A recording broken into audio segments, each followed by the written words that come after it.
This is a bill, Honorable Speaker, that aims to prevent or mitigate risks and emergencies, and especially for the vulnerable groups, and it will promote social inclusion. Honorable Speaker, as the County MP Kericho, I want to put it clear that women reps or county MPs have so much responsibilities, and especially when it comes to the people we represent. Those are the people living with disability, women, elderly, the children, and even the youth who are also in the bracket of being vulnerable. And Honorable Speaker, with this knowledge, the allocation of NGAF is not enough to cater for the needs of these many vulnerable groups. I'm glad when we have this bill because it will help us so much. And especially when it comes to the basic needs. Honorable Speaker, I have been able to meet at least many of these vulnerable groups, and especially women, the widows, and even those having children living with disability. With the allocation of NGAF, I've been able to help quite a number. Over 20 have habitable houses. And Honorable Speaker, what we have is so much. The demand for good houses is so much. Not to forget clothing, and even especially during this season when it is raining. Those who don't have blankets are so many, Honorable Speaker. Those who don't have good shelter are so many. So with this social protection bill, I am sure the government, the national government, and to a large extent, the county government will be able to help these vulnerable groups, of which here we have those living with disability, we have the elderly, we have the orphans. Honorable Speaker, I'm looking at the groups which that the board will be able to provide the social protection and to these particular groups, orphans or vulnerable children, the poor older members of the society, persons with disabilities, persons in extreme poverty, persons who are affected by shocks. So, Honorable Speaker, we have these categories, and even in Kericho County, we have so many of these, not forgetting the parents who have these vulnerable children. They cannot work, they cannot even provide for these vulnerable children, the PWDs and even others. So this is a very, very important bill for us, and I support saying that this bill will also lift a burden on the members of the society, on the members of the church. This will also lift a burden on the leaders, just like what my other colleagues have said, that our members of parliament are expected to provide for every need, be it a personal need, maybe people traveling, people have no food, people have no clothing, not to forget the school fees for the vulnerable children. Some of them have dropped out of school because of lack of fees. So when we come in, when we have the NGCDF and NGAF, at least we'll be able to have them in school. But however, there are other needs that NGCDF and GAF may not provide, and this is where this social protection bill comes in. So when we have this assistance in form of cash transfer in kind, we also have social care services, that is according to the bill, where we also have rehabilitation services to these very needy persons. Honorable Speaker, in our societies, we also have not only the youth, those people who have gone through issues of drugs, issues of alcohol, they need services, at least they need rehabilitation, and this is where this bill comes in. and even psychological support is what they also require, Honorable Speaker. So in this, I say that this bill is very, very important, Honorable Speaker. And some of our children go to school without food. This is now where a feeding program comes in schools and even in those centers or in rehabilitation centers. Some of our children will only have one meal in a day, and the meal is the meal that is in school. So with this bill, I am sure a feeding program will also be upheld, it will be promoted. And Honorable Speaker, some of these elderly people need home-based care. And say for us, as a Kenyan, an African, and for that matter from my community, we are not these people who take our elderly persons to the homes, to the elderly homes. We take care of them at home. But taking care of them by those people who don't also have will be a challenge. So even with this cash transfer of 2,000, it is not enough for these elderly people. But when we have this bill, I am sure other factors considered, they will have more of this money and they'll have more of the resources that they require and even transfer in kind. And we'll be able to take care of them, or they'll be taken care of them in their homes. Honorable Speaker, apart from that, when you talk of support, the elderly people may not only need cash, may not only need kind transfers and all that, they also need psychological support. That is when we'll have people around them. We still need them at least to be able to use the wisdom they have. This is now where this bill also comes in very, very important. Honorable Speaker, looking at the work of the county, and we have in this bill that in the administration and provision of social protection, the county government will have to implement national government policies on social protection through county-specific legislation and strategies. And they'll also be able to allocate resources for social protection intervention at the county levels. Not to forget that the registry, they'll have to develop a registry for social protection.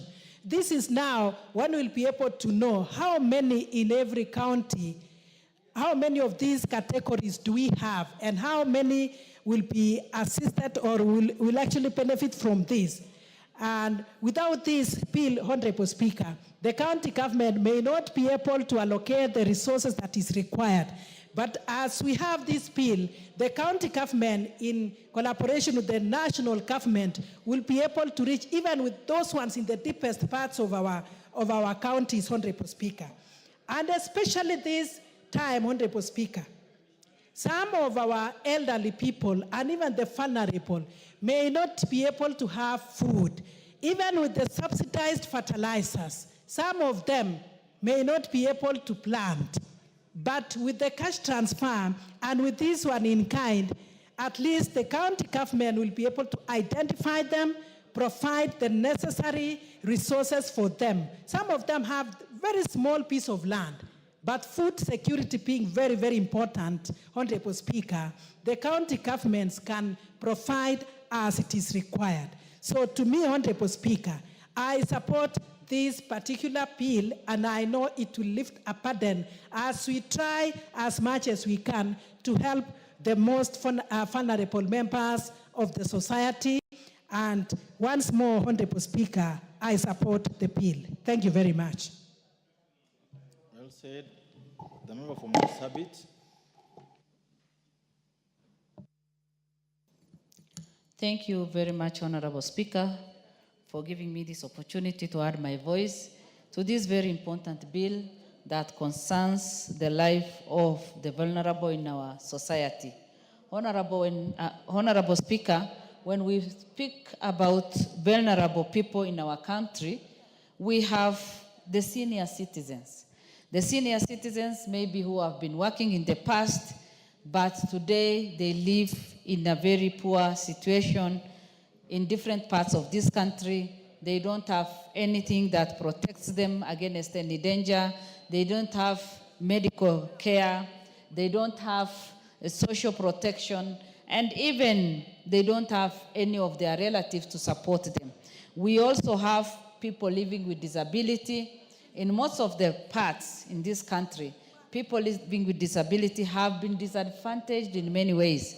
And most of the time, African society look at them and they feel that, you know, any person living with disability is like a curse to that family or the relatives. And they hide them, they keep them, they are not exposed, they are not given opportunity to go for education, they are not given the opportunity for any protection against any danger, they are not even given medical care.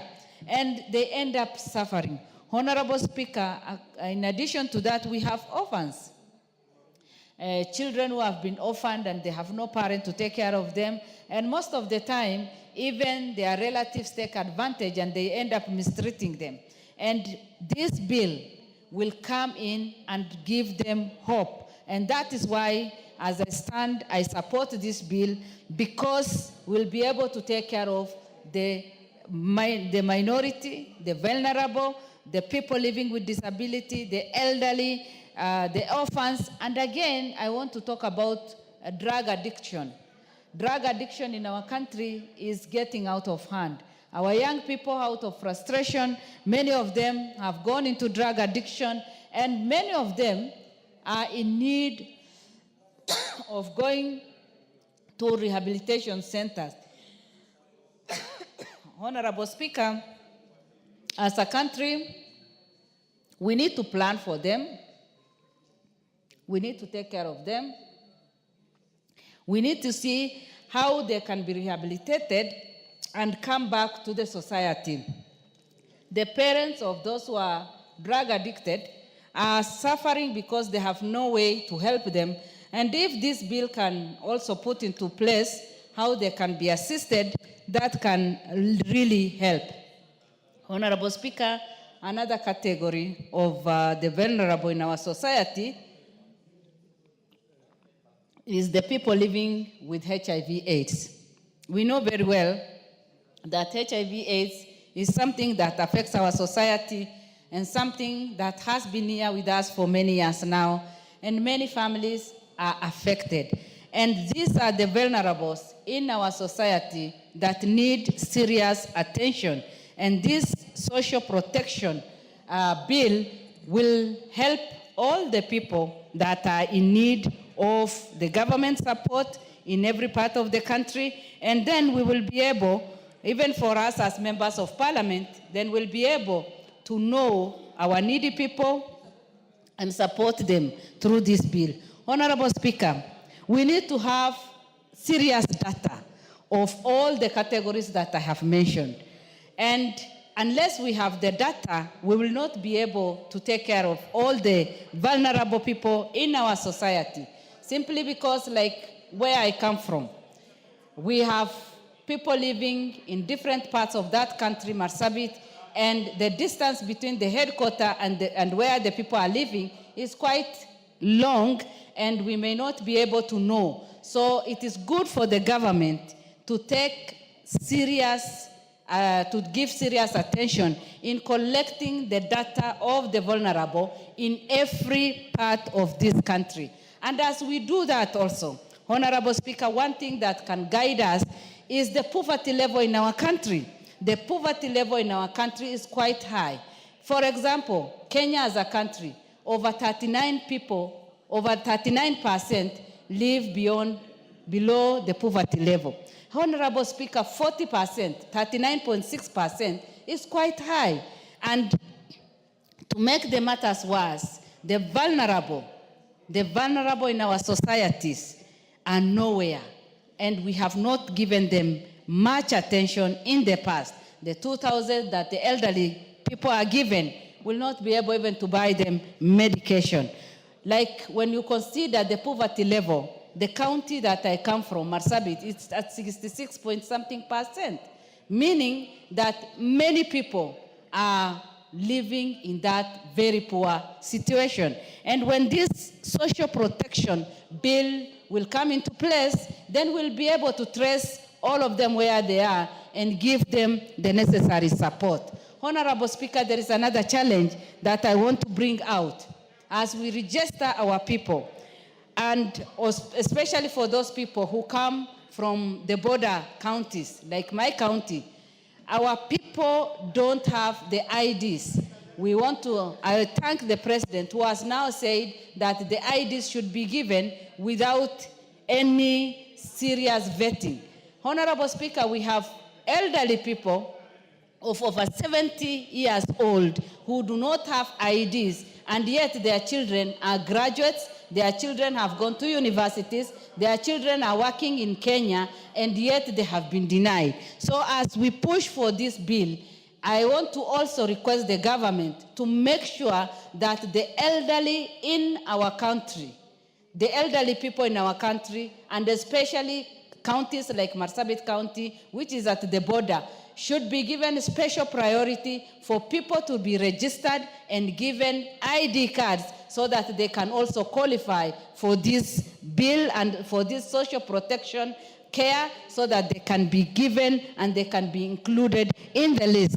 Honorable Speaker, as I conclude, we need to create enough of awareness. We have so many policies that are there in place, but Kenyans don't understand. So the best thing that we can do as a government is to create awareness of the bills or their human rights, so that people at the village level, then they'll be able to know what belongs to them and be able to demand for their rights. Honorable Speaker, with those few remarks, I support the bill and I encourage the members of parliament to contribute positively so that this bill can be enacted and support our vulnerable people, the widows, the orphans, the people living with disability, the people living with HIV/AIDS, and all the others that need our attention. Thank you, Honorable Speaker, and I support. Member for Seme. Their hands up this side. We're given 3 this side in a row. Thank you. This side also have a chance. Yeah. Thank you, Mr. Speaker, for giving this opportunity. I rise to support this bill. Mr. Speaker, social protection is one act that actually distinguishes the human society from the animal societies. It is only human beings in their right senses that actually make programs that protect vulnerable people. Animals don't do that. So this is an extremely important bill for us. And our Constitution, the 2010 Constitution, actually takes care of that. And this is in line with the Constitution. If you look at Chapter 4, the Bill of Rights, particularly Article 43 of our Constitution, it will tell you that the areas that we actually need to protect people, the area of health, the area of housing, the area of access to water and sanitation, and social security. So this is actually in line with the Constitution. Mr. Speaker, we have to look at the issue of poverty in our country. Defined by expenditure of about $2.15 per day, we have a poverty level ranging from 26 to 46% in various parts of the country. And it is more so in urban areas than even in rural areas, where in urban areas, a monthly income of 88,000 per month will really define you as living in under poverty, and while the rural areas 4,300. So, Mr. Speaker, this bill will protect those people in that category. And it's not only protection, it actually improves survival of people. There are families that just with the minimal social protection, the children will actually survive. The children can go to school. And in that way, not only survive, but you actually improve human capital. Their children, if they're supported from such families, will actually get proper education and have social mobility. Mr. Speaker, social protection is also an investment, not just an investment in a social sense, but actually socioeconomic investment. Where there are cash transfers, it has actually been proven that for every dollar that is given as a cash transfer, you actually get a return in the economy of $8. So it's not just that the money that is being given in cash transfer is just spent. It's actually an investment. It's also a political investment. Some of us may have heard about President Lula, who actually, people forced him to go back even after coming from jail, being jailed by his opponents, because of the social protection programs he started that actually moved a large number of Brazilians from poverty into middle income level. So this is something that we really must support. I know there was the bill of the late Honorable Laboso, which I actually participated in, but I think it was not actually implemented. Having this bill, I think, is the right thing, and I hope this time we are serious about it. And social protection is in all areas. If you look at the area of just survival, the area of food, the area of housing, the area of shelter, the area of education, the area of healthcare, all these are actually social protection. So, Mr. Speaker, in our country, we actually have a lot of ongoing social protection programs. But I think this bill will actually help to organize and coordinate them. Mr. Speaker, our working social protection will be a big relief to politicians, members of parliament. You know how we actually contribute to all social ventures in families, and if you have proper social protection, some of that will actually be taken care of. In this country, there are a lot of ongoing social protection programs, but most of us just think of cash transfer programs, which we have for orphans and vulnerable children, which we have for elderly persons, which we have for persons with disability. But even feeding programs in schools are a social protection. Even agricultural subsidies are actually social protection. Social health insurance, like what we have in SHA, replacing it, that is also a social protection and a social security. So, Mr. Speaker, we have this, and they are going on, but they have challenges because there is no legal framework that takes care of this.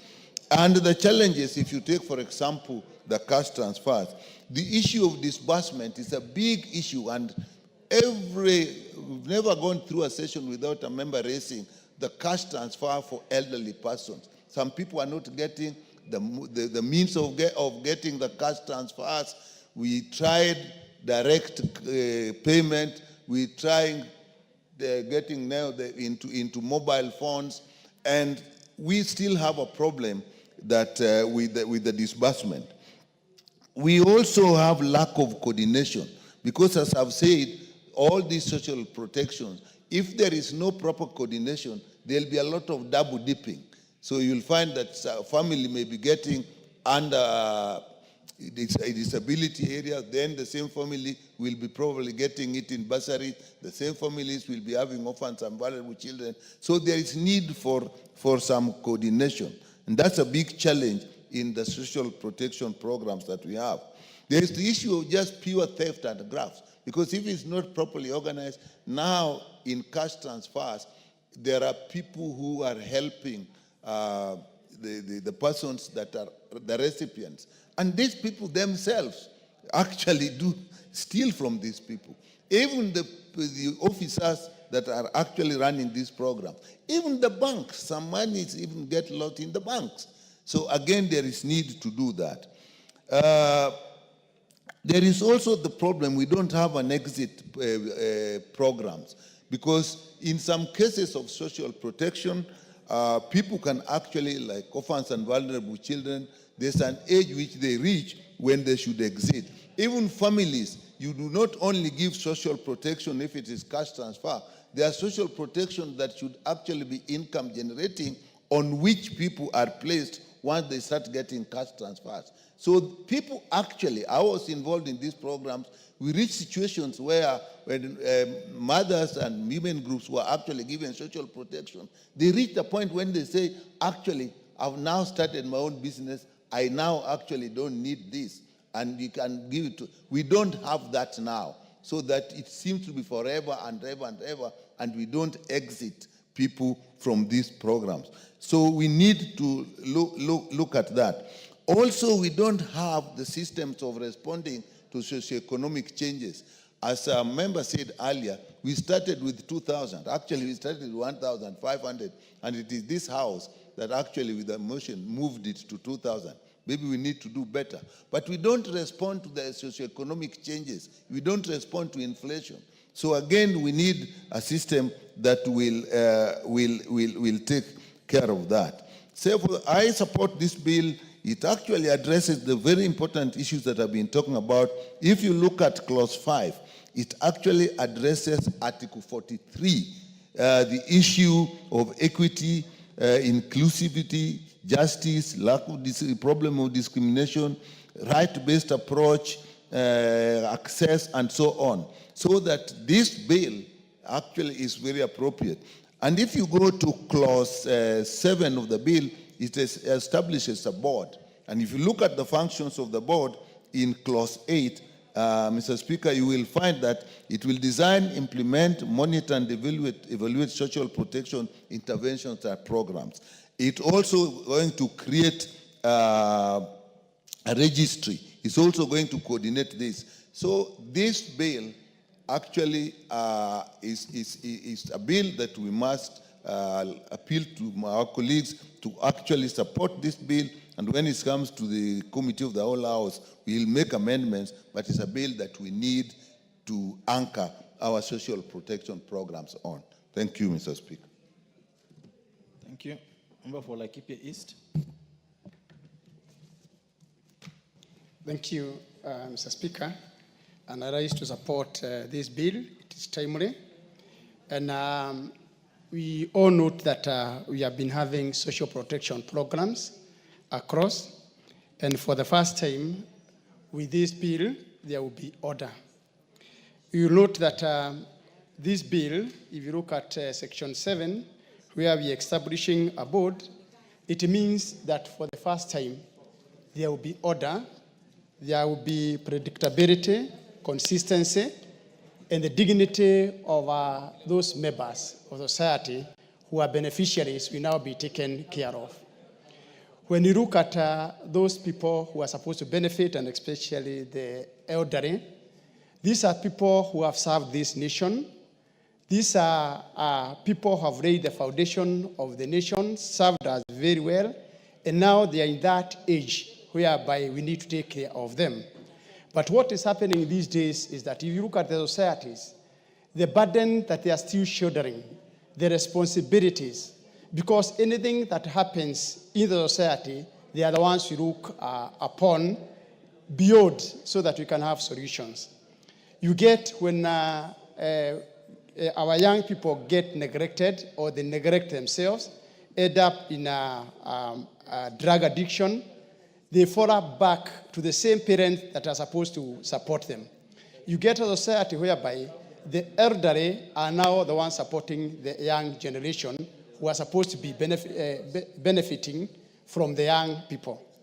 You look at issues when accidents happen, and we have issues of disability in the society. Again, you get family members running away from those responsibilities, and they end up with the elderly people. So the issue here, once you look at the issues of disability, the orphaned, and the elderly, they end up lumping up into one thing that the elderly people carries this burden. When you look at members of parliament who have the opportunity to interact with the society on a daily basis, these people called members of parliament and other representatives, they shall be the first beneficiaries of this bill when it gets through. And we make sure that if it are the issues that are supposed to be in order, issues of timely payment, issues of identification, issues of making sure that the vulnerable people in the society get the opportunity to benefit, making sure that they are not discriminated, making sure that there is order. If there is a way they are going to be picked, we ensure that there is proper collaboration, that you don't leave this one to the area chiefs alone. Proper teams are set up on the ground to make sure that there is the automatic qualification of the needy in the society. Mr. Speaker, if you look at the mode of payment, cash transfer, again, these are some of the issues that this board must be concerned to ensure that where you come from, you don't suffer because of coming from an area where modes of payment are not friendly to that kind of a society. You must look at this country, those people coming from northern Kenya, those people who are coming from areas where there is no banking facilities that are not well established, those people who cannot be able to access internet, and we make sure that that consistency, the way we are doing things, we don't latch into saying that this is the most applicable system, but we look at an area individually so that these people can be able to benefit. The token they are given, some people might look at it, it's a very rich money. But if you look at it in terms of frustrations that are there in the society, today, you wake up in the morning, get people lined up in your compound as a member of parliament, and you give them 200 shillings, they are very happy, very satisfied that you have given them a livelihood for the day. But if you look at this money, and I'm happy that members of parliament have identified this income as an economic stimulant, because at the end of the day, it stimulates the economy of a particular area. A person earning even 2,000 per month, it's enough to cushion these families.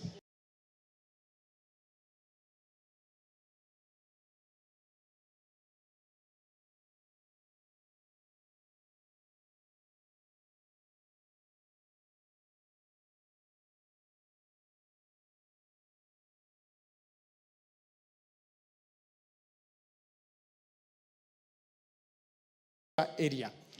A person earning even 2,000 per month, it's enough to cushion these families.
A person earning even 2,000 per month, it's enough to cushion these families.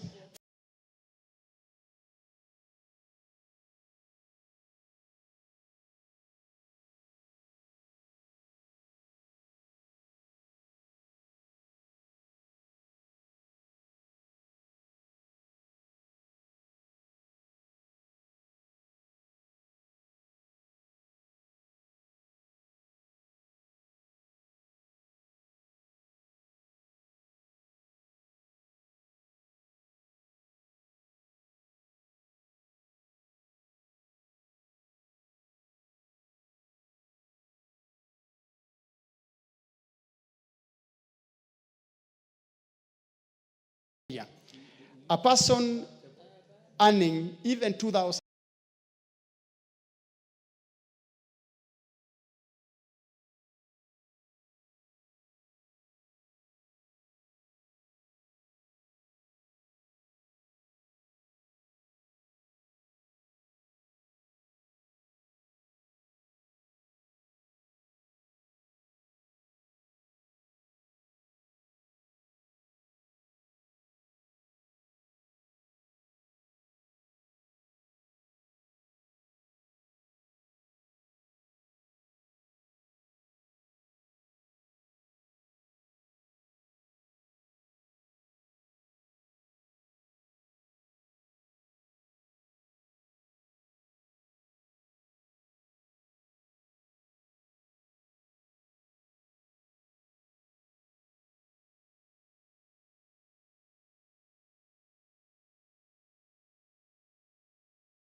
it's enough to cushion these families from street, hardly 10 meters from one group to the other, you find people who are vulnerable on the streets.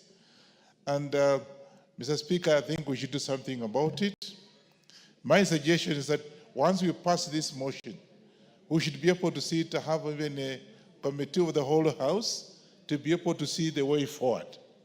And I can tell you, one of which is that we then, of course, will have the government that we actually oversee, the government that we normally look and direct, that we direct a reform at a department specifically to deal with this vulnerable group that are on the, that to be able to deal with them, so can be able to see these are our brothers and sisters, blood relations. I've also had a chance, Honorable Speaker, to travel. I was in Denmark, and I've also been in Poland, and I can tell you that I think once we pass this motion, we'll then be able to do the benchmarking and see how these two countries have actually dealt with the vulnerable groups in those respective countries. And they have set up a department that specifically deals with this kind of issue, and I think we are not too far from it. And therefore, we therefore should be able to deal with this case by even doing the benchmarking. Secondly, the infrastructure that currently we are dealing with in our own respective constituencies and areas where we represent the people. I think infrastructure is very important. See, for example, in Nairobi, the area like yesterday, some friend has just mentioned, Madari, where people live in a very bad condition. These are Kenyans like we are. We can't exclude ourselves from this group. And so yesterday, and I couldn't even believe where the whole family actually was smashed by the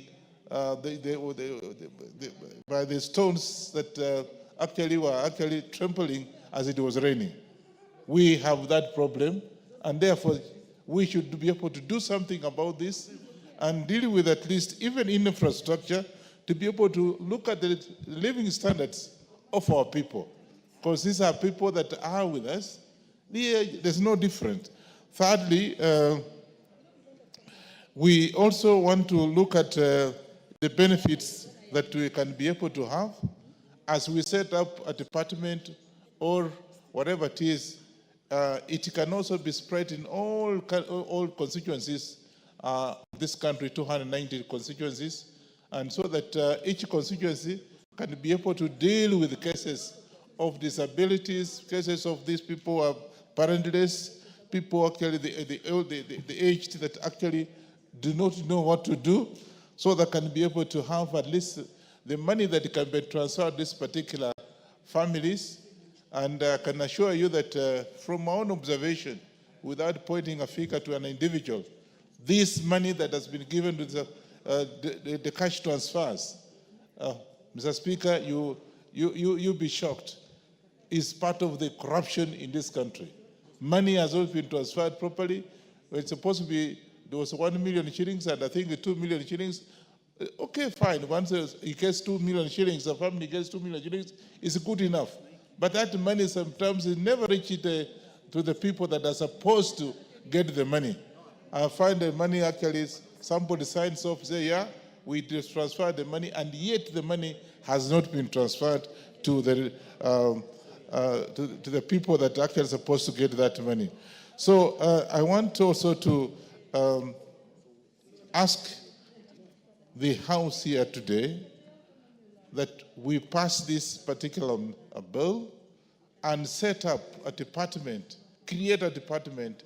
I don't know in which department, which I think maybe whatever it is, so that can specifically be dealing with this particular issue, as was mentioned, so that they can be able to, how people are benefited, can be listed, who are the beneficiaries of this particular one, how do you go about it in terms of infrastructure and the rest of it. Remember for Kwanza, this bill establishes a board. There's a board inside this, in the bill. Yes, I'm supporting it. Now I'm just asking if you're proposing for another body, another agency. No. After passing this particular bill, we'll then be able to come up with what are suggestions to reinforce whatever we have said, because it's a very important bill. And I want to thank the person who raised this bill, because it's important. Out here, we're having problems. And you walk out here, Mr. Speaker, you walk even the street now, and you get embarrassed. Are you a Kenyan? When some people run after you, they have not eaten, and what have you? People who slept on the streets, people who actually don't have clothing. So that's what I'm saying. We are, after passing this bill, we'll then be able to look at what implementations can be able to reinforce this particular bill. And I think, the Speaker, without wasting so much time, I want to say that I support this, and I hope and pray that we'll be able to take some of the considerations I've just listed and be able to see that people who are suffering out there can actually benefit from the same. I support. Member for Nambale. Thank you, Mr. Speaker, for giving me the chance to speak on this bill.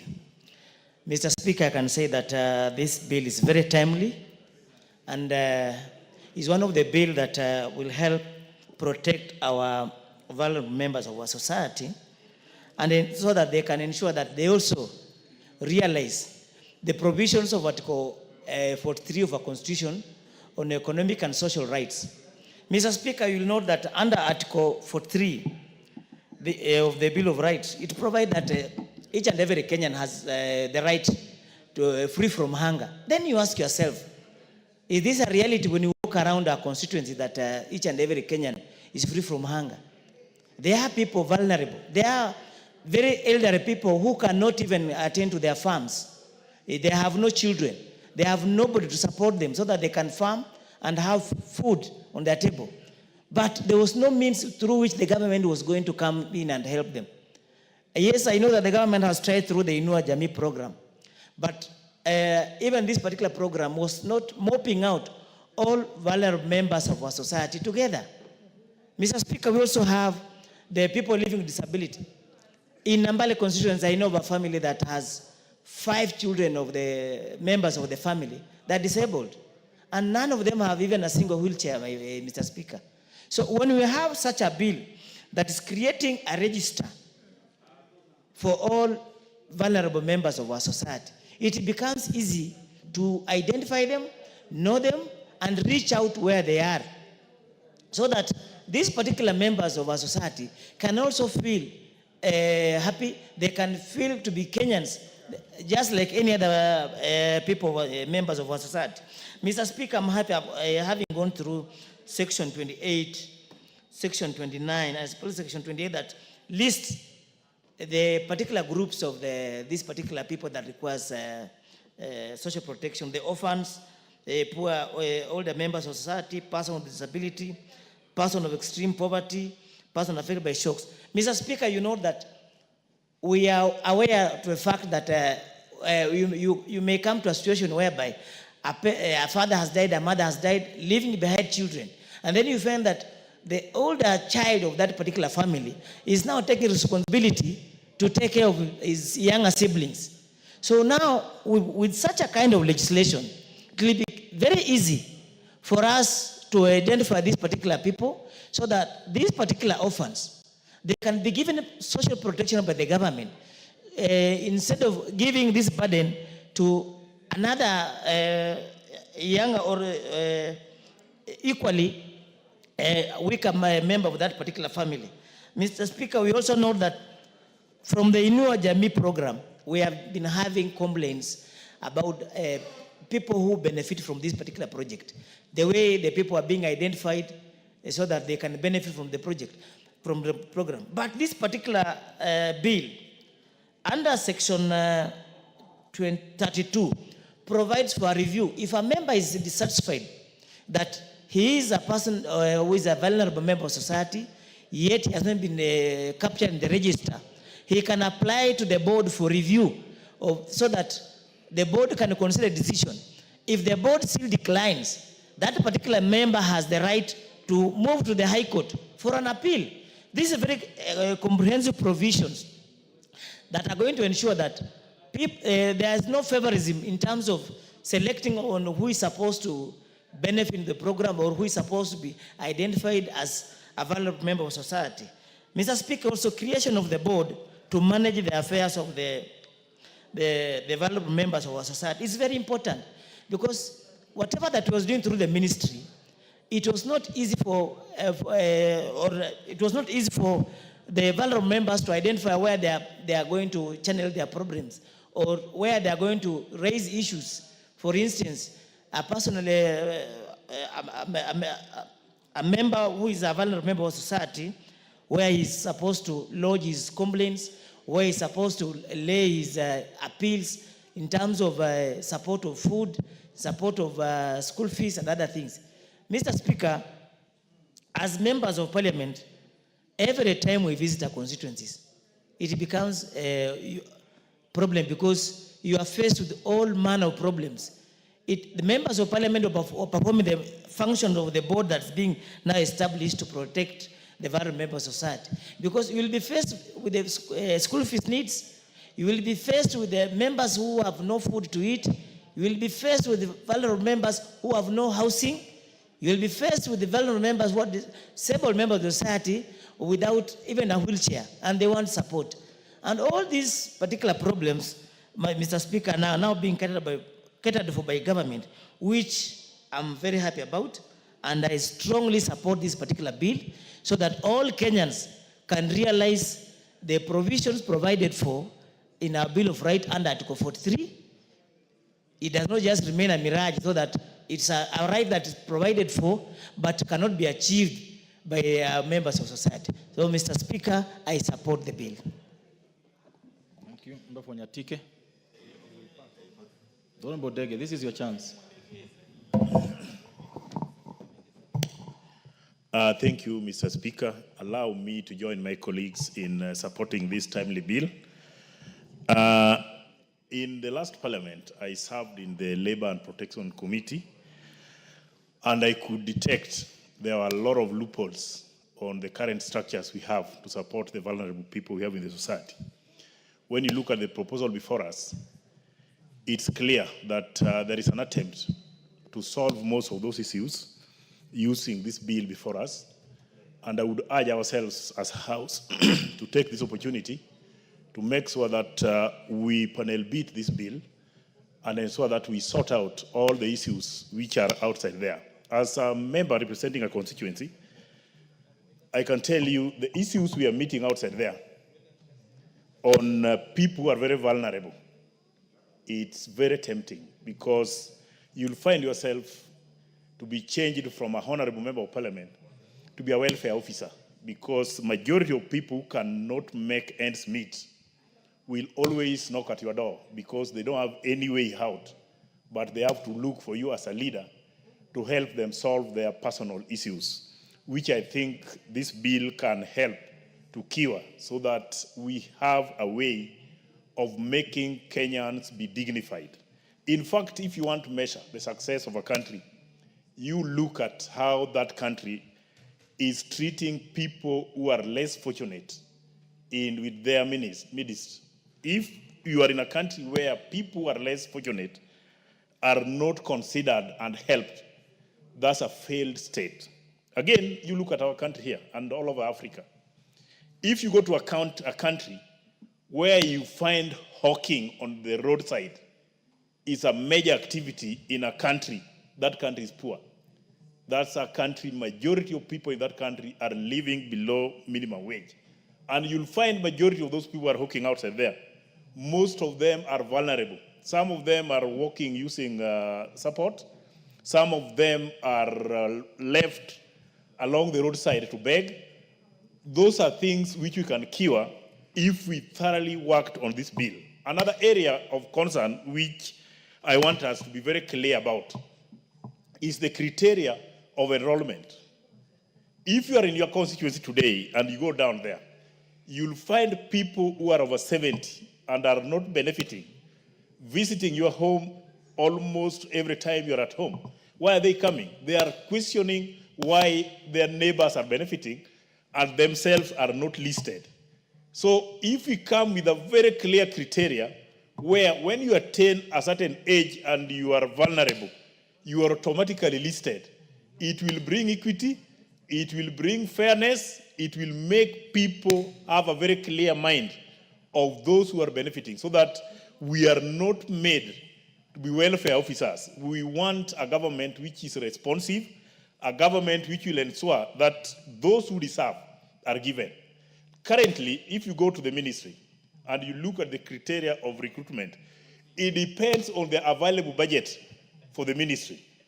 If they have less money and we have people who are qualified to be recruited and it cannot fit in their budget, they'll only go with what budget can accommodate. They will not have any criteria to clearly indicate who is supposed to be picked.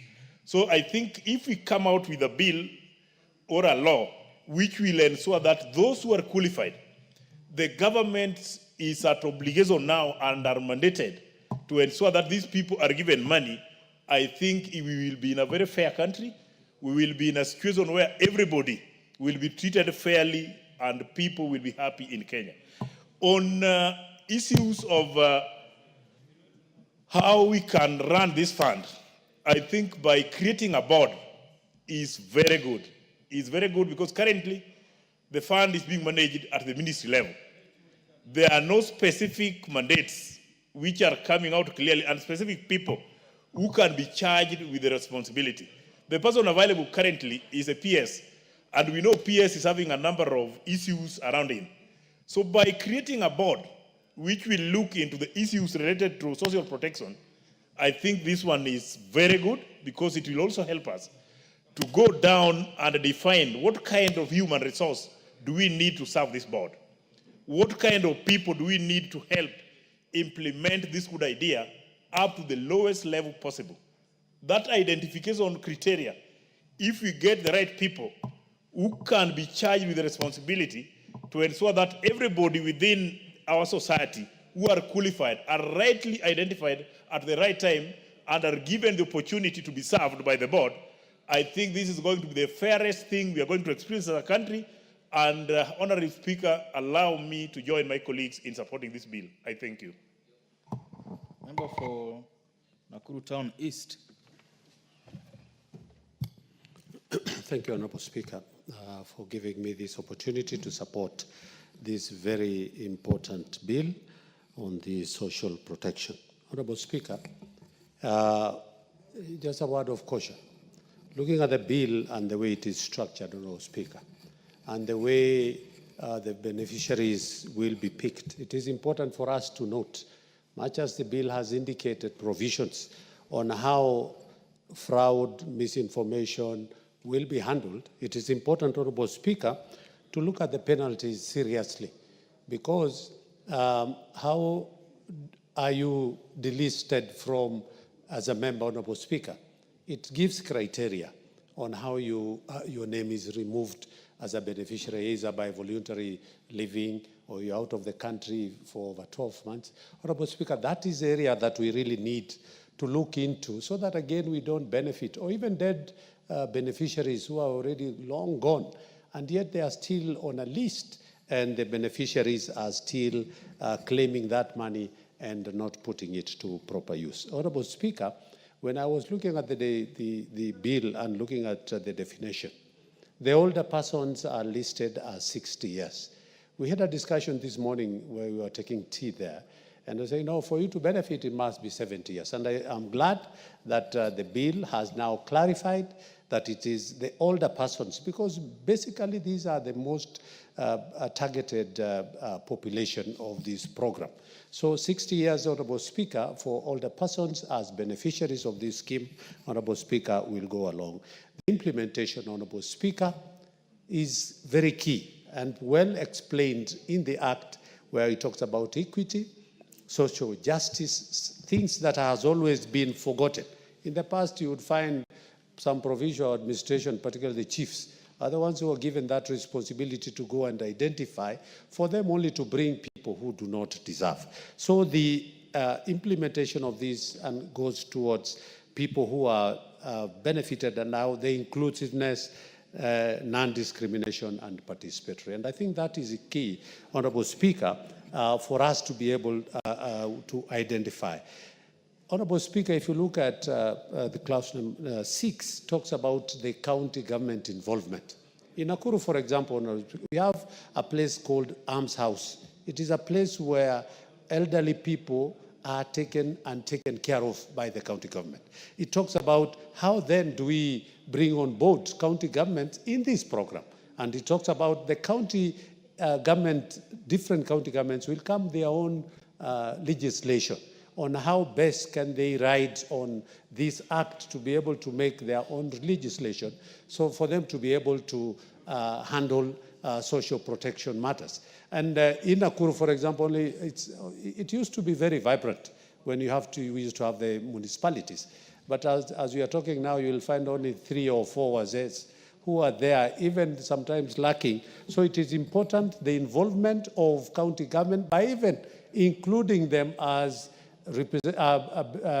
reps in the board, because I think we have one vacancy that is left for county governors to be able to bring their representation in the board so that they can be part and parcel of this very important issue.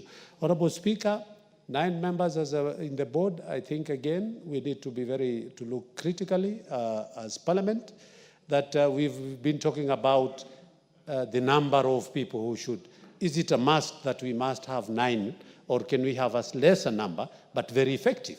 The aspect of also, of course, it's understandable where you bring a PS whose ministry is involved and Treasury because of the disbursement of the amounts of money. But, Honorable Speaker, it is key as we give the Cabinet Secretary an opportunity to pick from the other 4 outside the government, that it is important. So that, again, we don't have legislation. Honorable Speaker, the Climate Change Council, for example, that we were saying that we get a representative from a certain organization that deals with, then they end up taking themselves, if you pick from this association and not from the other, they go to court, and then the Climate Change Council never worked for 5 years.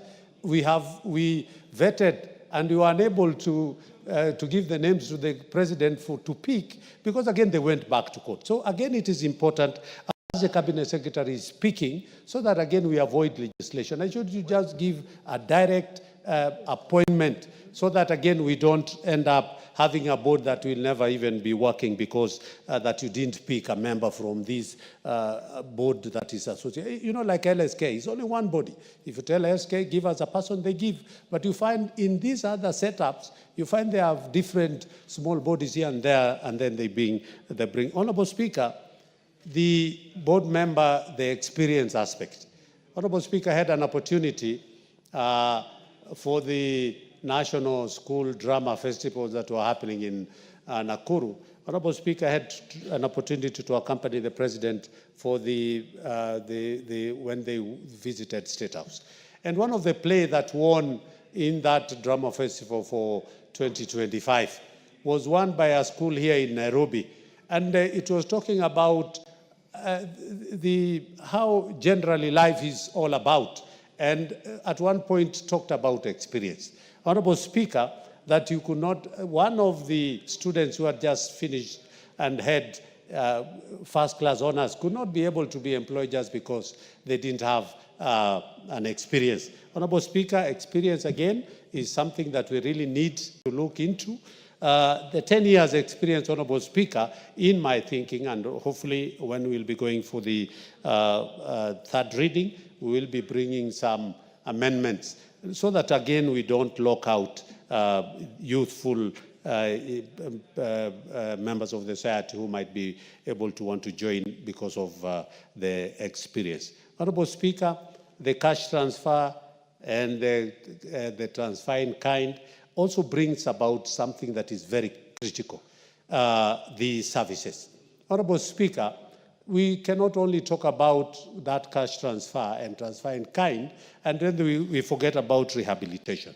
And this bill brings about rehabilitation. Honorable Speaker, you'll find stressful wazés or even young people who are out there who needs this. So it brings these services, be it of psychological care, be it of matters to do the home-based care like the one that, again, this bill talks very effectively on that line. Honorable Speaker, the members, how are you identified? It talks about a Kenyan citizen, of course, and of course the orphans, the people with disability, but it also talks about non-Kenyan citizen which requires an emergency. And Honorable Speaker, that is key, because sometimes you might find you are not a Kenyan, but you are here and there is an emergency, and this bill has taken care of that issue. On application, who applies, Honorable Speaker? Elderly people, sometimes they are too old for them to be able to apply, and so this bill gives a way for a representative of the beneficiary to be able to apply on behalf of the beneficiary, which is a very good indication. Honorable Speaker, on matters to do with the appeals, under 33 is 30 days. That if you are not happy with the decision of a board, at least you have 30 days for you to be able to make an appeal. Honorable Speaker, about the abuse, termination, abuse suspension, if you abuse this, then you find yourself in terms of you can be suspended. Honorable Speaker, there is quite a lot, particularly on data protection, that any person who is handling data related to this, it's key. So you must abide by the Data Protection Act so that you don't give out information that is required. Honorable Speaker, on matters of the penalties, I think that is another place that we'll be bringing some amendments. Honorable Speaker, a fine of 200K and 6 months because of unlawful disclosure, that is so little. It will encourage people to be able, and maybe fraud, 2 million and 5 years, that is where we should. So we'll be bringing some amendments, Honorable Speaker. And lastly is about the transition, that the board will take up all that was being done if it goes through, but most importantly, we don't go to what we have seen in SHA, that I'm a member of NHIF, and then when I transit to SHA, I have to register afresh. Honorable Speaker, the transition is very clear that you continue.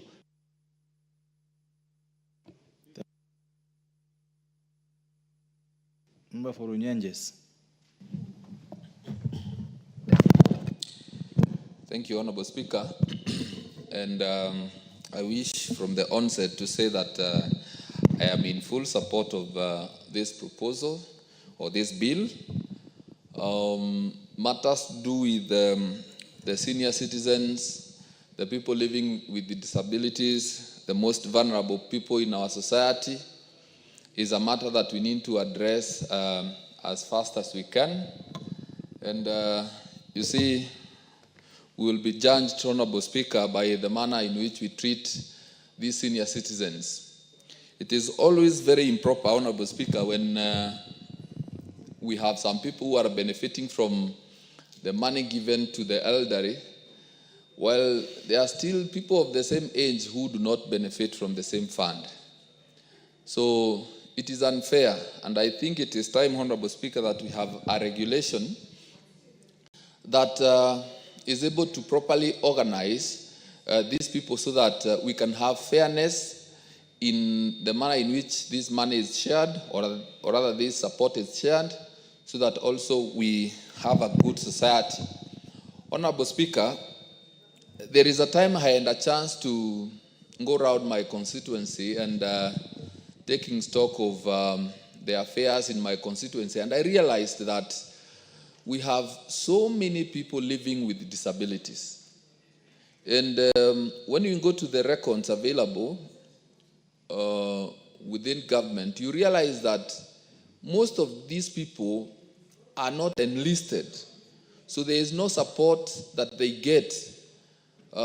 They are hidden in some places, in the rural areas, and some in the urban areas.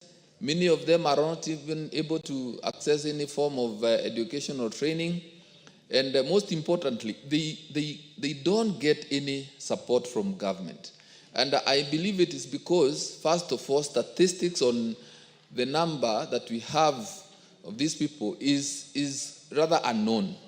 So I would support this bill so that we have a registry of these people, so that in every constituency, in every ward, in every sublocation, the government of Kenya is able to tell how many people deserve the assistance.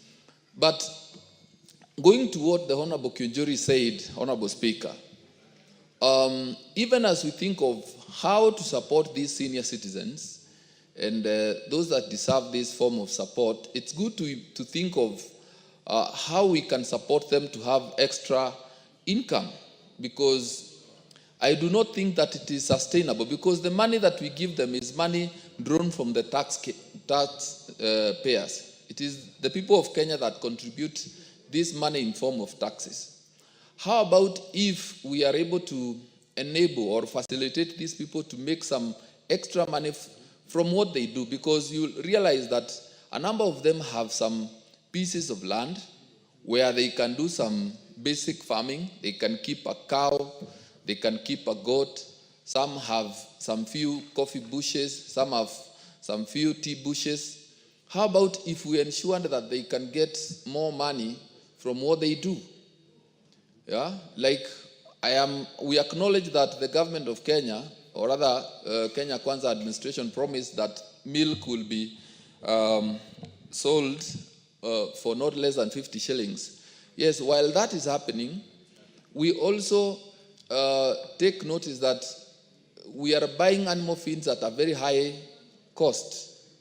So the benefits that we are getting from selling for 50 and above, that is being taken away by the high cost of animal feeds. How about if we are able to address such, so that those people who can keep a cow, a goat, or can do some basic farming, can keep chicken here and there, are able to supplement their income? Because it is not sustainable if a lot of people in this country become independent. So even as we think of having a legal framework to assist these people, Honorable Speaker, I believe it is okay if we can legislate to support these people in a way that they can get extra income.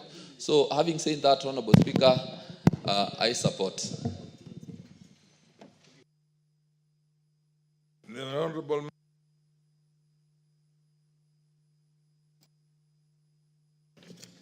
Thank you, Mr. Speaker, for giving me this opportunity also to support the bill, and I want to say I'm supporting the bill.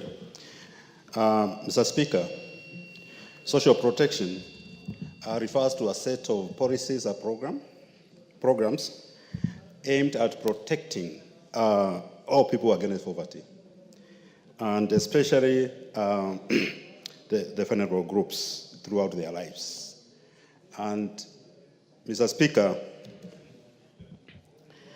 Kenya has tried to bring up social protection programs in this country. And according to Kenya Social Protection Policy 2023, there are 3 pillars which are supposed to guide on the issues of social protection in the country. One of them being income security pillar. Second, social health protection. And the third one, therefore, the third one is shock response social protection, and the last one is complementary program in the country. And it's based on this policy whereby we have this bill, which is supposed to actualize the policy on social protections. Currently, there are 3 kinds of social protections in Kenya. There's the cash transfers, access to basic health care, and enhanced social supports. On the issues of social transfers, Mr. Speaker, everybody is aware that government has been transferring 2,000 shillings to the people who are 20 years and above, and also to the disability. 20 years and above? 70 years and above. Okay. I'm sorry for that. and also disabled people.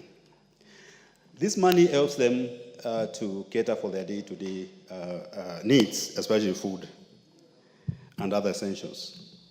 But I've also realized that when this money does not come, some people will come and tell you that they have also been using the money to pay school fees for their grandchildren. The money has been, of course, the disbursement has been a challenge.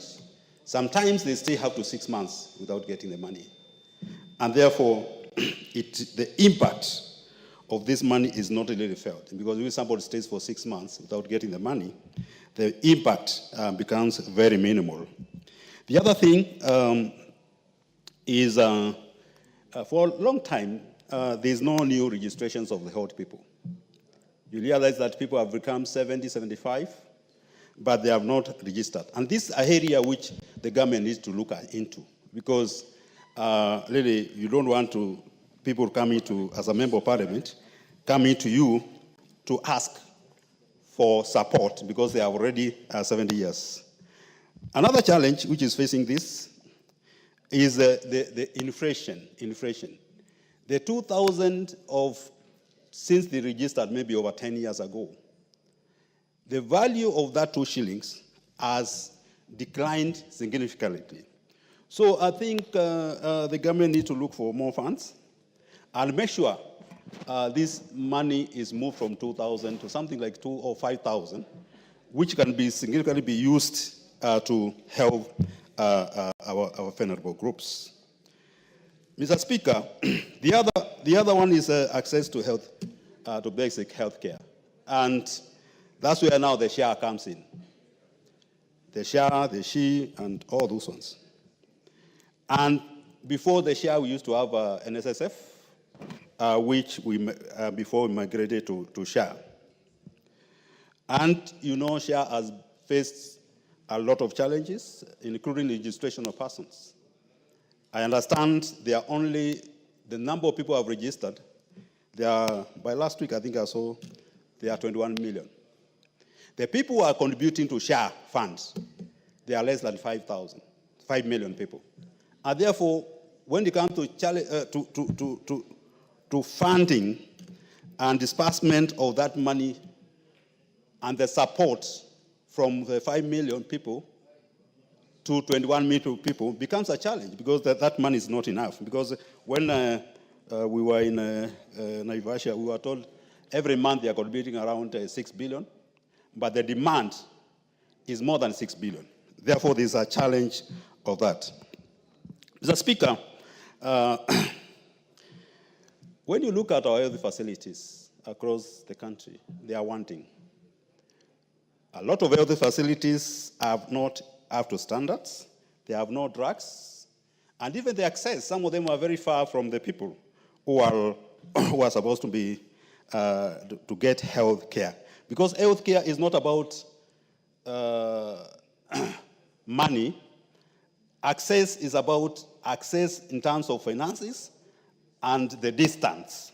So most of them are and I believe, Mr. Speaker, where you come from, the health facilities from one to the other one is hundreds of kilometers away. And that's something we need to work on. On the issue of social support, in 2000, thereabouts, we used to have pro-poor programs in the country. I think we forgot that. But we also introduced WESO Fund, Women Fund, Youth Fund. But these funds, the administration of these funds is quite wanting. The disbursement, because I believe the money which was given, initial seed money, is still the money which is circulating, and the population and the demand for this money has increased. And I think government needs to look for money so that at least these funds, this initiative can have enough money to fund the people. But again, I will just be looking at the WESO Fund, Women Fund, and Youth Fund. Each one of them has one officer. Why can't we collapse all the funds and make it one? Have enough staff facilitated to move around to dispense the money and collect the money which has been given to the groups. So passing of this bill and setting up the board, I hope it is going to help to challenge, to help to sort out these challenges which has been faced by social protection programs in the country. With those few remarks, I support.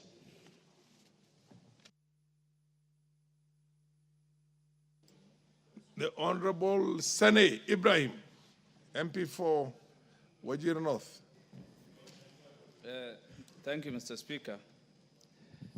When we talk about social protection, what comes to mind is cushioning people from vulnerabilities. Cushioning people so that the risks they face is mitigated, so that you strengthen their rebound, they are more resilient, and be able to continue with life as it was. Mr. Speaker, from where I come from, northern Kenya, droughts and famine have been serious risks to lives and livelihoods of people. Pastoralists keep livestock for their well-being. Droughts and also climate change of late, there has been serious concern on the adaptability of people with the emerging risks. Social protection has been with us for quite some time, Mr. Speaker. Relief food has been a common intervention, but that has not been effective. Then came the Hunger Safety Net program, which was co-funded by the donor communities. Civil society has been the driving force of that program. Hunger Safety Net has moved, there has been a shift from relief food intervention to cash transfers. Cash transfer has been a very effective way of responding to vulnerabilities and risks in that note. Mr. Speaker, cash has been effective in doing away with cartels and corruption around the sale of relief food. Cash has been direct to the recipient. There were no intermediaries. Cash has been more effective in the way, whereas relief food only targeted the food component, cash transfer has offered the needs of the bigger spectrum of a vulnerable household, from food, clothing, Medicare, all that they could do, though the amount that was being given, the stipend, was of a lower amount. Mr. Speaker, this bill, social protection, gives a holistic approach in terms of protecting people from vulnerabilities, abject poverty, social exclusion throughout their life cycle, more so with an emphasis on those who are really vulnerable, the elderly, the widows, the orphans, and for those who are extremely in abject poverty. Mr. Speaker, I do welcome that holistic approach, and I believe we only need to strengthen it further by making sure that we double the amount, the stipend so far being given by government. From around 2,000, if we can at least take it to 5,000. It will not be sufficient, but I believe it will go a long way in meeting the needs of those vulnerable households in the urban centers, in the pastoral communities, where that small amount can do a big thing in the lives of those who are so affected. Mr. Speaker, social protection is all about offering a safety net from people who have lost their livelihood. And I believe there is no better way to upholding our values as they are in the Constitution, those values of equity, inclusion, social, upholding all those good social standards by making sure that our marginalized, our vulnerable lot in the society are mainstreamed, and there is law at least anchored on that kind of approach. This bill has come the right time to make sure that social protection is anchored on laws that it's not only left to the civil society rather, but the government takes the front to make sure that our vulnerabilities are addressed. without taking much of your time, and I know there are my colleagues who are in the queue, I support this bill. Thank you. The Honorable Member for Bondo Ochanda. Gideon. Thank you, Mr. Speaker.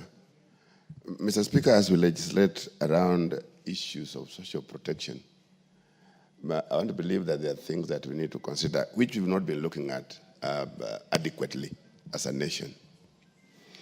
Number one, in the modern countries, modern world now, every young person after college starts thinking seriously about his or her life after work or upon retirement. Many of us here, particularly in this country, hardly think about that, hardly think about their lives after work. And yet, this, if you go to the West, you go in most of the modern countries, the young people start looking at what is it, how are they going to be after work? How are they going to be when they get older in the society? So that means that we need to start looking at this thing through different processes. Either we have to place some element of education, either in the curriculum, towards end of college, towards end of school, so that young people get to know that there's life after retirement. And that life is not in anybody's hands, it's in their hands. So when you're looking at this, Mr. Speaker, for purpose of those who are in formal work, or those who get to do formal work, in this country we have around 5 million people who are in formal work, including 700 or so that are working with the public service. Put together, they're around 5 million. It is this 5 million that may be talking about issues of pension, meaning that the rest of the population, the rest of other people who are going to be doing their own things privately are not seen, are not being covered anywhere in a formal way. While you're at work, there's the issue of pension, which of course has also been having all manner of problems.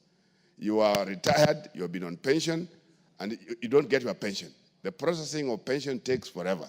So these are some of the things that really needs to be looked at. But the main concern is, what of those who are out of pension?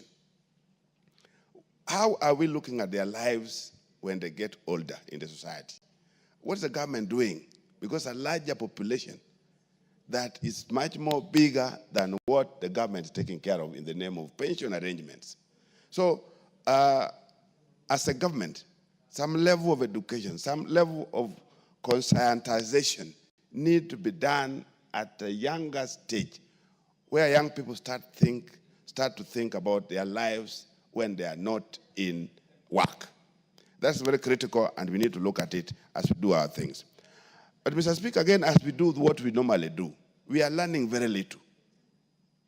Either as a government or as agencies that are there, we are learning very little.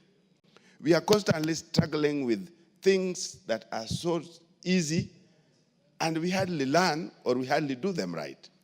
Mr. Speaker, I remember in the last 1 or 2 governments, we were struggling with the issue of intelligence. Here in this National Assembly, we placed money for 3-4 consecutive years, 6 billion, 6 billion, 6 billion. But for purpose of UHC, identifying the indigents in this country didn't work out. We didn't succeed. And that's exactly for the 3 years, that money was never used. And of course, now we are talking about when UHC is dead. Yeah? So we are not learning from that. We are also not learning from what works. We are struggling with structures of how to let national government functions reach out to the lowest level. And we've had experiments. But CDF has done it.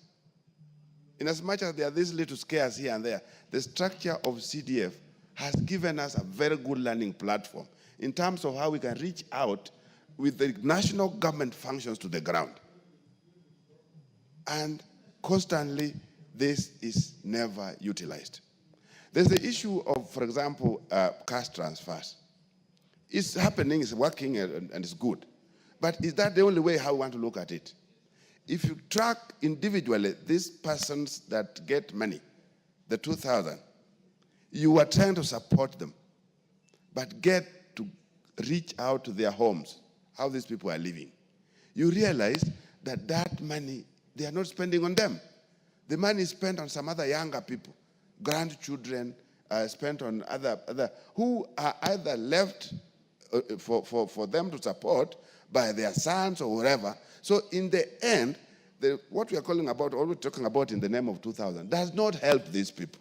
So in as much as it's good, are we able to trace? Are we able to cross-check in terms of what exactly is happening? And that's why the whole issue of older people's homes was critical. It's not being looked at by county governments, not being looked at by our government, national government, but if you are able to avail, for example, in every sub-location, an arrangement where older people can get to have food, can get to have water, can get to have proper clothing, I think we'll be doing much more better than the arrangement where we are transferring 2,000, and these 2,000, we are not too sure whether it's being used on these older people. In fact, I was amazed some 2 days ago when I was learning that chiefs and assistant chiefs were taking 1,000 bob from the older persons when they go to pick money in terms of the initial arrangement where they were going to the post office to pick money from the from the markets. So while we are seeing this and we are wasting, we are also saying that no, there are structures that have worked. Why don't we use those structures? Why don't the national government just be firm that their point of development is at the constituency level? And we have all these things, all the functions coordinated properly at the constituency level, then we'll reach out to the public, we'll reach out to the people that we are talking about. So, Mr. Speaker, what I'm trying to emphasize again is we are learning much, much more less from what we are doing. Whether we are failing or succeeding, we are not building on successes, we keep repeating on failures. So, Mr. Speaker, I want to believe that if the national government will sit and reconsider exactly at what point do they place development at the lower levels of Nairobi. Because if they don't do that, we'll keep this problem of somebody sending circulars, do the identification, they do wrong identification, you wait for circulars in terms of this and that, things don't work, because some of the departments, some of the departments of government that we are talking about don't have their structures down there. So they get to rely on ngaos.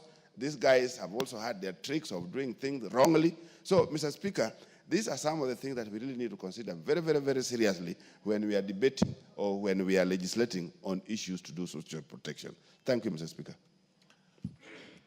Is the honorable member for Meru MP for Meru? Thank you, Mr. Speaker, for giving me this opportunity.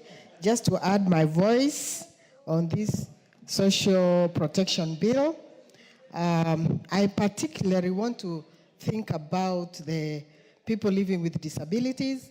Even as I go around Meru, I've realized that there are so many children who are already locked in houses just because their mothers have to go and get some casual work to be able to feed the families.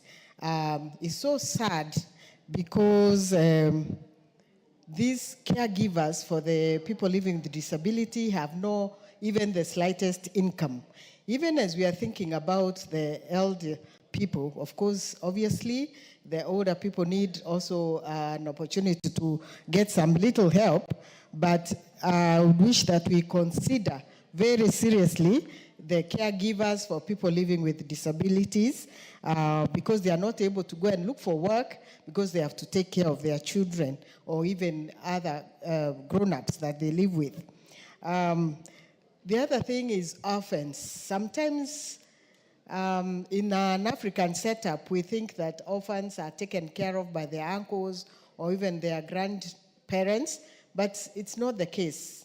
So even as we continue thinking about even increasing this stipend, because even the 2,000 is not enough really, that we think about the orphans, where they live. That, of course, is touching on housing. In my county, I've started a program called Jenga Keja, where we go building houses for the very vulnerables, where they only have mud houses, which are actually like staying outside because you can see through. So I can't agree more, even as I emphasize what my colleagues have said. They are putting so much in this regard. So I just wanted to add my voice into this bill of social protection because it's about time. Actually, it's so timely. We should have happened like yesterday because there's too much trouble. And of course, the members of parliament, we've been the caregivers for the whole county. Every morning is money for going to hospital, for school fees, for every kind of help that our people need.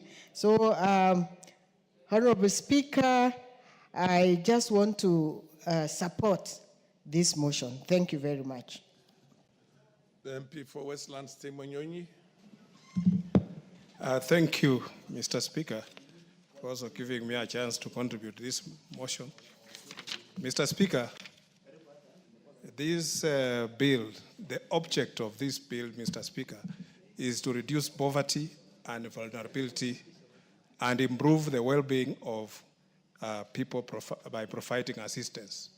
Mr. Speaker, the people who need assistance are normally senior citizens, people with disabilities, and some marginalized people in very remote rural areas. Mr. Speaker, when you talk about senior citizen, sometimes we are putting it at 60. And Mr. Speaker, the life expectancy in this country is about 45 years. I've been paying, Mr. Speaker, NHIF for senior citizens in my constituency. And initially we had put the age at 60, and it was nearly almost impossible to get the numbers. So we had to reduce that number to 50. That's when we could raise about 200 people, Mr. Speaker. When you talk about 60, 70, you will find very, very, very few people. So I'd rather we look at this and maybe put it at 55 other than 60 so that we can capture many people. And there are so many vulnerable people. And if you go to the village, Mr. Speaker, these days, because of poverty, people are reduced to, Mr. Speaker, when you look at somebody even who is 40, you'll imagine is 70 years old. So all these people need social support. Mr. Speaker, people with disability, and this thing of called cash transfer. Sometimes, Mr. Speaker, this cash transfer is to the households instead of targeting individuals. I would rather, Mr. Speaker, if they target individuals, it will have more impact than when they are doing household. Because when it comes to household, that person will rarely, maybe not even get any support from that money, Mr. Speaker. And then when Mr. Speaker, when we are looking at how we provide this social protection, especially to people with disability, Mr. Speaker, we need to include also assistive devices for people with disabilities so that they are given these devices to enable them to move around or go outdoor, Mr. Speaker. Because a person who needs a wheelchair will not be able to move out if he has no access to wheelchair. And mostly in rural areas, you find the numbers of people with disabilities so high. And our national statistics, Mr. Speaker, the census, when they were doing the national census, Mr. Speaker, they framed the question very wrongly, that those who are enumerating people, Mr. Speaker, they did not get the accurate numbers for people with disability, and it was given very low, Mr. Speaker. When the World Health Organization puts it in every country, 10% of the population are people living with disability. But this country, Mr. Speaker, we are putting it at 0.something%. And that is not very accurate. We need to check that because this actually marginalizes people with disability. They are not getting the support they are supposed to get, Mr. Speaker. Mr. Speaker, the other thing that we need to look at is, Mr. Speaker, is the numbers of people who are supported by the government and also the level of support that are being given.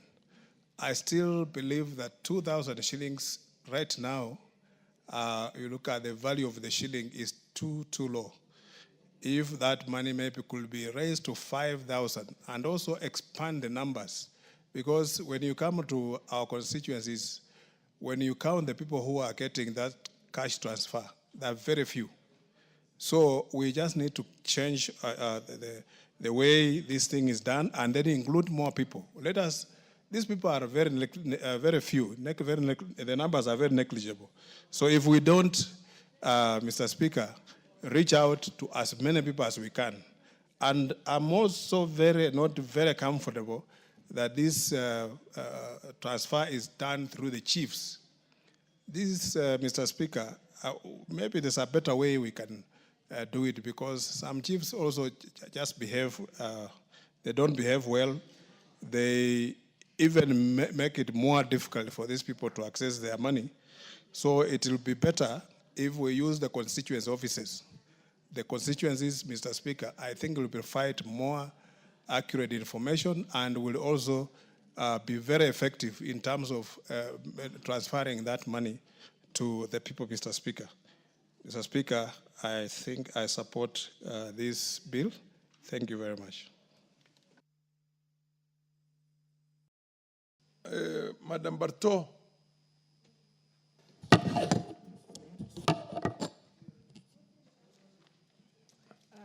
The lady at the back. Thank there, you, Mr. Speaker. Did you put in your card? It's not there. Can you approach the chair? Maybe explain, and then you get it. I can't see your name there. Proceed, Madam Barto. Thank you, Mr. Speaker, for giving me the opportunity to put my voice on this social protection bill. Mr. Speaker, it's a very important bill because it is going to give a legal framework on how the people in our societies who are vulnerable are going to be supported. Mr. Speaker, as societies progress, it creates more cases of vulnerabilities. For instance, we have had COVID, which affected so many families. We have had banditry. We always have insecurities and banditries. We have had calamities, which have created or which have killed sources of livelihood for many people in Kenya. And as a result, it is very important to have a bill, to have a framework where our members in society who are vulnerable are protected. Mr. Speaker, very important is the issue of registration. It is important to identify where these people are in the different parts of Kenya. All along, these members of our society have only been left to the ministry where the cabinet secretary or the peers and the people who serve in those departments identify or register. But it is a very difficult task because they also have other duties and they are overwhelmed by the duties in those ministries. So it is important to have a very clear-cut way of dealing with vulnerable people. We have children, we have women, we have the aged, and many a times, like in my constituency, you will find, you encounter these people and they are always complaining. Some have been registered and they benefit, some don't even know they exist. We have widows, so it is important to make it open and clear so that it is not a matter of knowing the chief or knowing the village elder so that you can be registered. I wish that we have a desk or we have a center in every constituency where the members from the vulnerable members can just walk in and get assistance. And this board should have data for everyone so that it is just a button away and they know who is there. And once money has been budgeted for this, for the members of the society, it should not be, it should be consistent. Consistency is very important. It is important that they will not be at the mercy of somebody to decide today we want to dispense the money, or tomorrow there is no money, the treasury is not able to dispense money. Because once you are vulnerable, you are in a bracket of you have a problem. So that problem should not be, somebody should not take advantage and give you the money at their mercy. The money, the dispensing of the money should be very consistent. And we shouldn't also look at only giving the money, cash transfers. We should look at how they can be helped to have a livelihood. So that it's not just because, I mean, government might not be able to dispense every time, but these people can be put in maybe we can have aged care homes, we can have homes for people with disabilities, so that they can come together and we support them as a community, so that it is not about cash. Because sometimes, even those who have been able to receive the cash have been taken advantage of by members of their families. Sometimes old people they receive the cash, and then somebody else goes to transfer that money elsewhere. I have a case in my constituency where one old lady committed suicide because when she received the money, her grandson went to transfer that money to his phone and he went for a drinking spree. So when she realized that the money is no more, because it had been accumulated, it was money for 3 transfers cumulatively. So because she had missed the 3 times consecutively, now when she received the money in bulk, she was so excited and she thought maybe her life was going to change. But unfortunately, when the grandson transferred, she lost hope and she committed suicide. So it is very important to have a legal framework to streamline and also give them support. And not just receiving money, they should also be trained on financial management, so that they don't get the money and they spend it within 1 hour or within a day, and then eventually they don't have the money. Mr. Speaker, I have an issue on the members of the board, that is on the administrative side.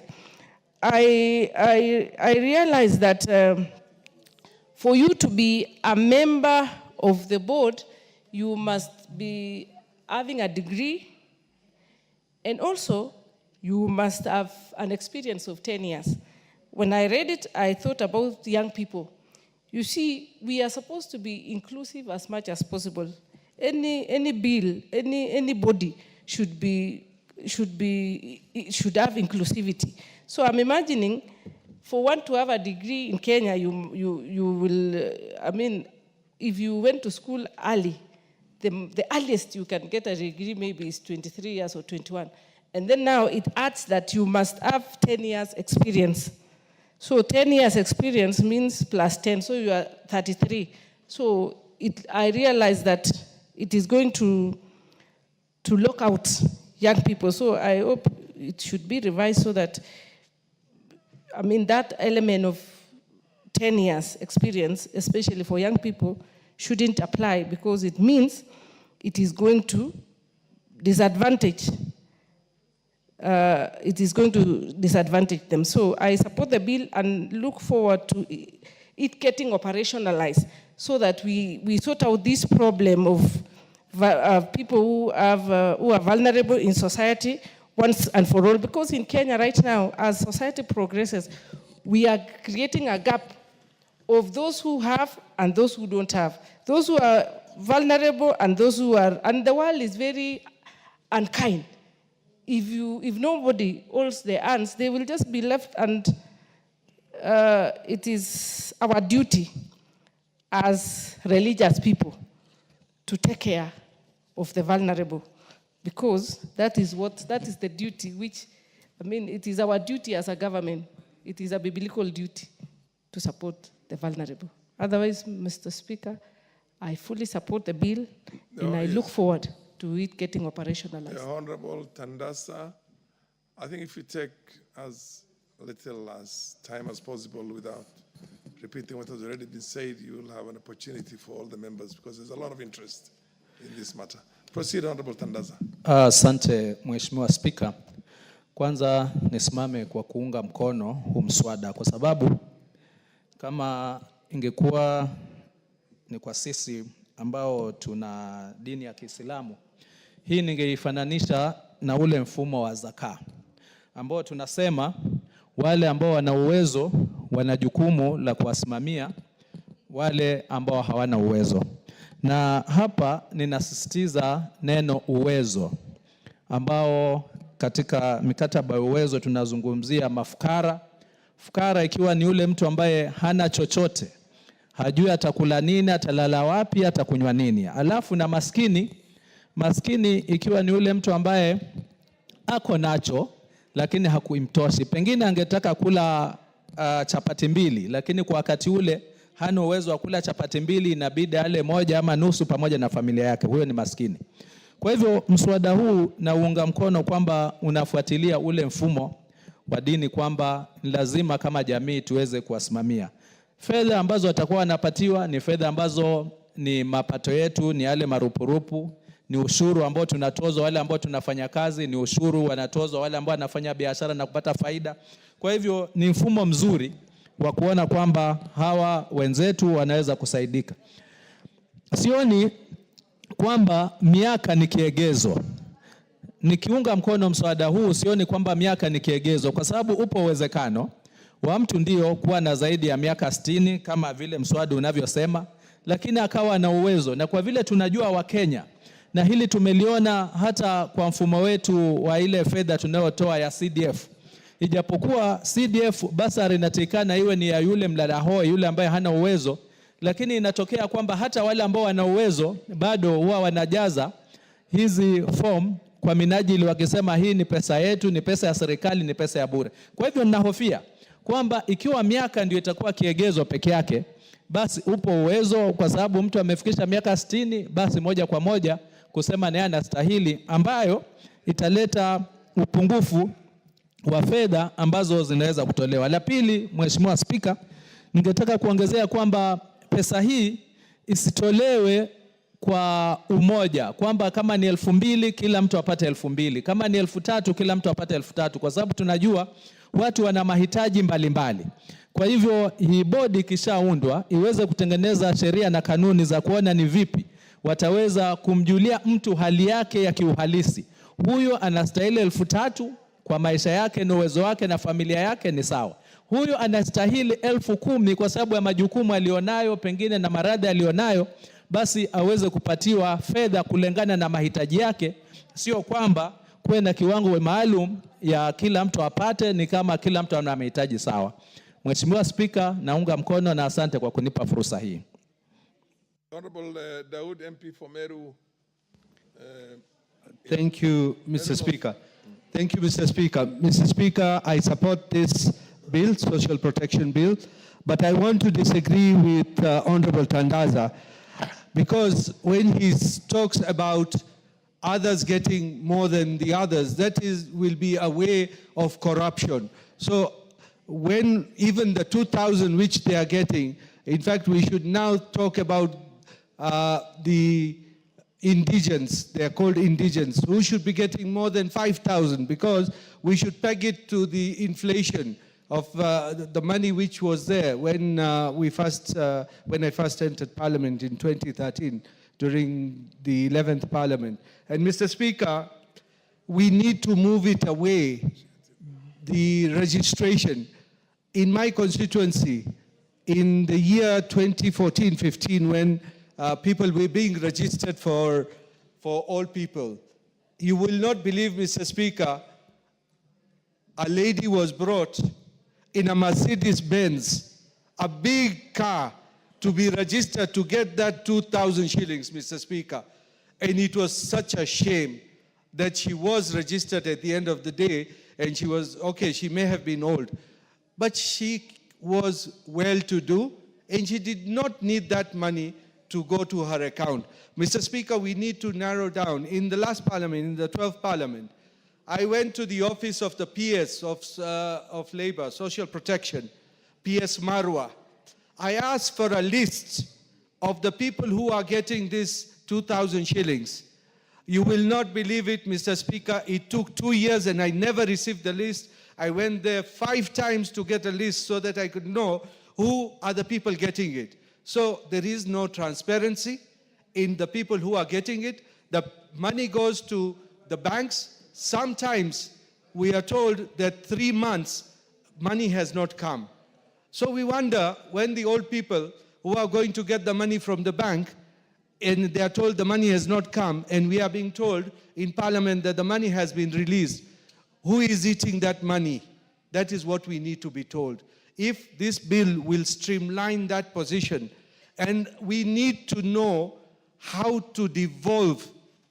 They cannot be told a whole constituency comes to one place to come and collect the money. You would imagine an old person going on a motorbike, which is sometimes not safe, or them falling, or during the rainy season. How do they make it to to the station where the money is being disbursed? Mostly it is in a primary school in my constituency. Sometimes it's elsewhere outside the KCB branch.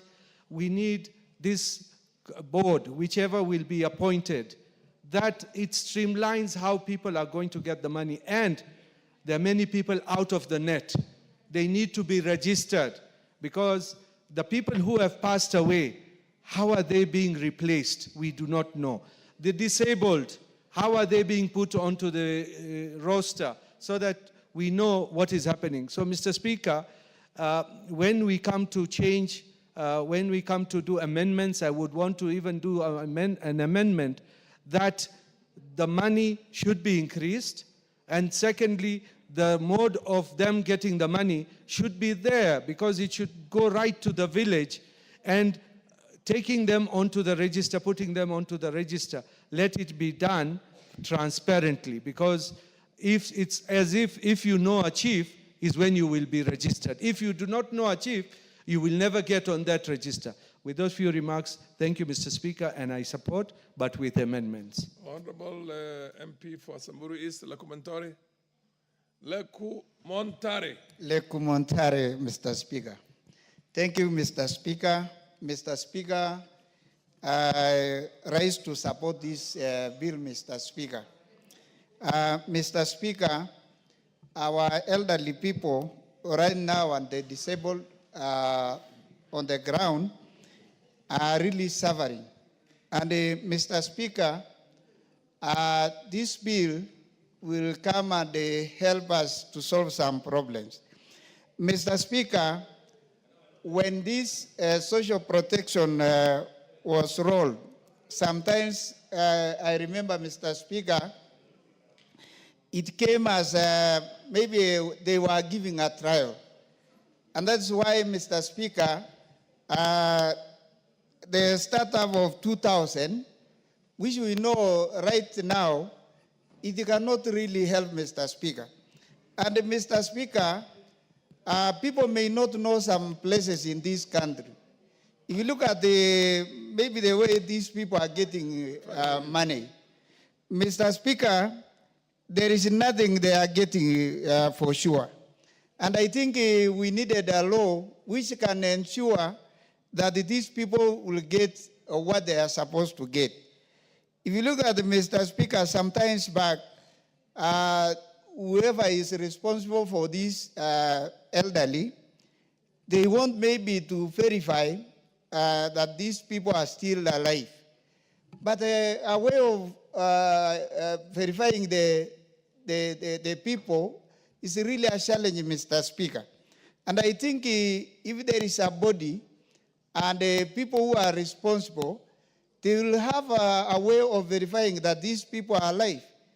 Mr. Speaker, in some other places, for example, in Samburu East, which I represent, so many people were left out of this program because they are not able to move to where people are being verified. And I think we needed this bill so that we can at least identify and know how these people can be verified that they are alive. And Mr. Speaker, we are not equal in this country. 2000, which maybe can help somebody, in other places. But there are places in this country, Mr. Speaker, which are very fast. And the 2,000 cannot help even the people they are supposed to help. And I think the intention was good, Mr. Speaker. But the implementation of these social protection resources are not really taken care of well. And I think this bill will help us to solve some problems the elderly and the disabled people are facing in the country. And I think, Mr. Speaker, even the disabled, I realize even the disabled, when you are, the people say you are disabled, you are not allowed even to go and get your funds or the money you are supposed to get, even if maybe you are on a wheelchair, because that time they consider you are not disabled. That you needed somebody to go and sign the money on your behalf. And Mr. Speaker, money nowadays, even your own brother, even your closest person, many people are not really genuine when it comes to money. And Mr. Speaker, we have lost so many people in this process because people are coming to get money and the conditions they are, you can get people being carried, even using wheelbarrows. That is a very bad state, Mr. Speaker. And I think this bill will help us so that we can be able to have a body which is responsible of these people. And if really the government wants to help these people, then we need to put these regulations so that the people cannot suffer. Because, Mr. Speaker, 2,000 shillings, and like what my brother said, hiring a motorbike. Motorbike in our places, you can hire a motorbike maybe a distance of 70 kilometers, and it takes all the money.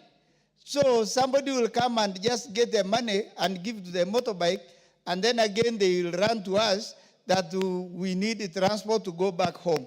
It defeated the purpose of this money. And I think, Mr. Speaker, this is a very important bill. We need to work because even where people are getting money, for example, the agents, they are sometimes the agents, and these people, they may not even know how to write, and they have used the biodata to identify them. Sometimes, Mr. Speaker, the fingerprints do not work for these people. I've heard some of them are told, your blood is very cold, go and take some changa there so that it can, I don't know, but people are being tested, they are going a lot of problems on the ground. And I really don't understand why they have used the finger to identify you, and now the fingerprint do not work. I don't really understand that. But I think, Mr. Speaker, the government should have another way of identifying these people if the fingerprint fails. Because people who have never taken some alcohol, they are told to go and take alcohol so that the fingerprints can work. That is a very bad thing, Mr. Speaker. And I think, Mr. Speaker, there is a lot of corruption even in these funds, that people are being told to give something so that you can get your money. We really need to stop that. And Mr. Speaker, I support this bill. We really needed to pass it so that our people can get what the government intended to give them at the right time and in the correct way. Thank you, Mr. Speaker, for the chance. I support. Abdul Haro, followed by Madam Chelule.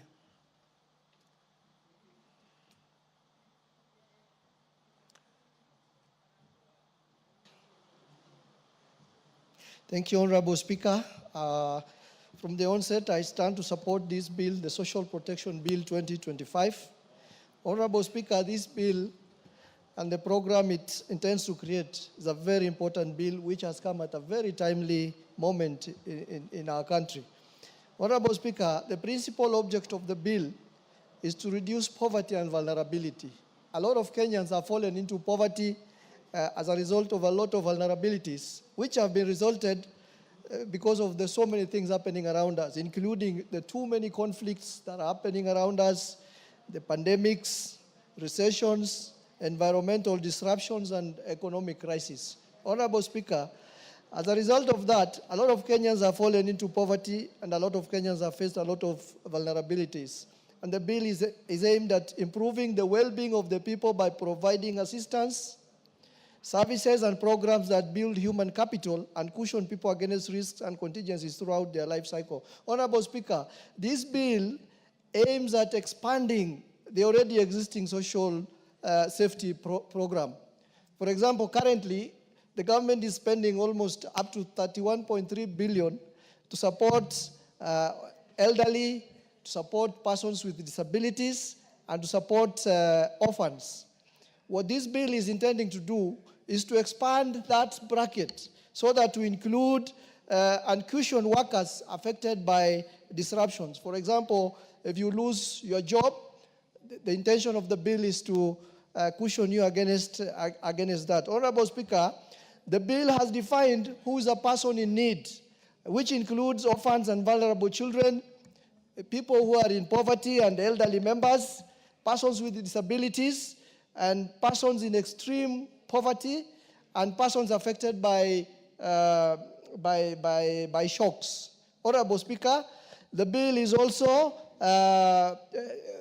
defines what benefits that these vulnerable people will get.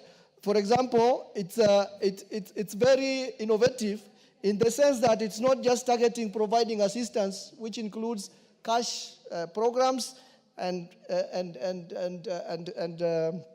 cash programs and transfers in kind. It includes assistance in terms of services, which include rehabilitation, psychosocial support, respite care for services, feeding programs, home-based care, and promoting skills and knowledge for some of those vulnerable people. Honorable Speaker, if we recall, the last regime had intended to come up with what was called an employment insurance fund, which was supposed to be contributory. The employer pays part of it, and the workers pay the other part of it. But because of the tax burden that Kenyans are facing, this regime has come up with this innovative idea where it is going to give direct support from the national government. And Honorable Speaker, it will also be very important for Kenyans to know that many countries have a similar system. Like, for example, in Australia, they have an uncontributory social welfare system like the one we are introducing here. But in South Africa, we have a contributory system where the employer pays part and the workers pay part of it. With those few remarks, Honorable Speaker, I fully support this initiative and I thank you for the opportunity. Madam Cherule. Asante sana Bwana Spika kunipatia hii nafasi pia kuchangia kwa mswada ambaye imeletwa katika bunge la taifa. Hii Mr. Speaker ni mswada moja ambaye imenifurahisha mimi kama kiongozi katika National Assembly. Ni mswada ambaye itafurahisha wale watu ambaye wametuchagua. Ni kwa nini hii mswada imeletwa kwenye bunge? Ni kwa sababu serikali inataka kuweka mkakati ya vile wanaweza kusaidia wale watu wako na shida katika nchi yetu ya Kenya. Na wale watu watafaidika katika hii mswada ni wale watu wamewekwa imewekwa katika kikundi fulani, kikundi ambaye wasiojiweza katika jamii, kikundi ambaye ni senior citizens katika nchi yetu ya Kenya, kikundi ambaye wanaitwa widows and widowers, wale watoto ambaye wamefiwa na wazazi wote. Hii ni mswada ambaye italeta raha kwa wale watu hawajiwezi katika jamii yetu. Ninaunga mkono, nimesikia wenzangu, waheshimiwa wenzangu wakiongea. na nikaonelea kwamba hii ni kitu mswada ambaye imeletwa na serikali ni ya maana sana. Hii ndio itapatia nafasi serikali kupeleka hata mafunzo pale nyumbani, ijulikane nani ana shida na ni nani watatengeneza mkakati ya kujua ni nani atafaidika na mambo kama hii. Bwana Spika, unakumbuka wakati ya uongozi wa His Excellency the President Moi, during that time, wakati huo yeah, watoto walikuwa wakipata maziwa ya Nyayo. Rueda, what's your point of order? Bwana Spika, wakati huo watoto walikuwa wakipata maziwa ya Nyayo. Honorable Rueda Obo is on a point of order. What's your point of order? Naona mheshimiwa hapo amekivuruga Kiswahili. Anasema namna hii. Namna how. Proceed, Madam Cherule. You have a nice tip. Asante Bwana Spika. Unajua tuko kwenye bunge, tumechaguliwa sisi tufike hapa.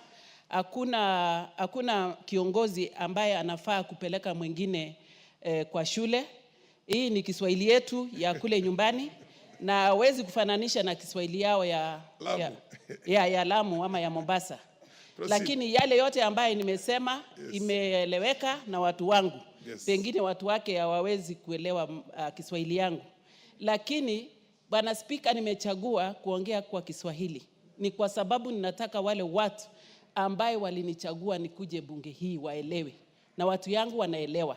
So ile ya Mheshimiwa Rueda atapeleka masomo kule kwao. Pole, amenipotezea wakati Bwana Spika. So hii ni mswada ambaye itatengeneza mkakati ya vile wale wanahitajika kusaidiwa wasaidike, na tena watapata habari kwamba mpango serikali imetengeneza. Kwa hivyo wanaponisikia saa hizi wanajua kama ni wanawake ambaye ni widows ama kama ni wanawake ambaye ni widows na widowers pia kwa wanaume, wanaelewa kwamba watapata usaidizi kutoka kwa serikali yetu. Kitu ya maana Bwana Spika ni mkakati ambaye serikali inatengenezea wananchi wake, na sisi ni tofauti katika nchi yetu ya Kenya.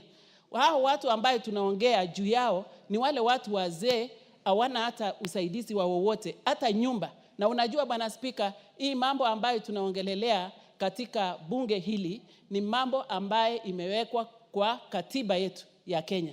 Kwa hivyo mswada ambaye imeletwa hapa ni vile itatoa mkakati mzuri ambaye itafaidi wananchi wa Kenya. Kwa hiyo Spika, mimi nikiwa mwakilishi ya Nakuru, awamesikia, ninaunga mkono mara 100. Asante. Mheshimiwa Karoli Omondi akifuatwa na Mheshimiwa Badibadi na Rueda Opo katika hiyo orodha hata thank you very much. Alafu kisha na Sabina Chege. Thank you very much, Honorable Speaker. I'll try and be brief. Let me begin by acknowledging the good effort at providing social protection to the vulnerable members of our society. I'm aware that this is part of the conditionalities between us and the Bretton Woods organizations. So the bill Mheshimiwa anajua ni Bedzimba sio Badibadi. Basi haya, shaelewa. Yes, but as much as that is the case, I'm foreseeing some few challenges that I think we need to point out in good time so that we don't run into headwinds. What we are trying to establish here is a non-contributory social protection program, meaning the cost will be borne by the National Treasury, the whole lot of it. And, Honorable Speaker, the baseline indicator of poverty is normally what we call the food poverty line.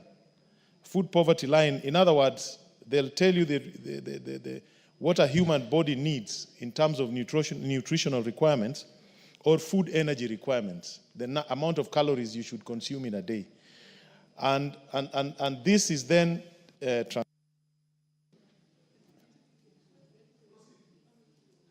transformed into food expenditure, and a poverty line is drawn. If you look at the last Kenya National Bureau of Statistics review, our food poverty line, when applied, ranged between 16.5, which was the lowest incidence of poverty within Nairobi, to about 82.7%, which was the highest in Turkana. That notwithstanding, there are other variances in between there. But, Honorable Speaker, if you look at Section 28, subsection 3, where we are listing those who are vulnerable, orphans, persons with disabilities, persons affected by shocks, etc. One would clearly see that these categories are actually not a measure of poverty or a measure of need. I think we need to relook at this bill and figure out what tool are we going to use to create a clear baseline of who the poor person is. These ones can be categories for either giving priority consideration or for giving fast intervention. But they cannot be the measure of poverty. Just going by what I've said, the baseline poverty line. As a matter of fact, the risk I foresee is if you look at Section 28, we are saying the objective is to provide social protection to all persons in need.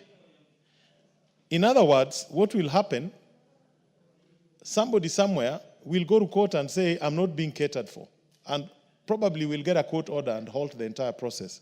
So we really need to be very careful what we put in this bill so that we identify who the true the needy persons are. Secondly, Honorable Speaker, we have not been provided in the memorandum of this bill by the leader of majority. What is the projected cost of running such a program? We really need to know as a House.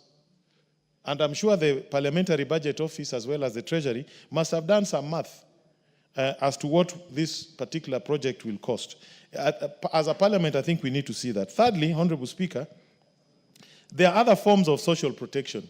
Here we have only listed two, cash transfer and transfers in kind. Yeah? But there are many other forms of social protection. We have subsidized foodstuffs. If you go to India, the poor people have special shops where they go and get their food. There could be waiver of certain government fees when poor people want services. There is free medical care in some jurisdictions. We are struggling with our shisha here.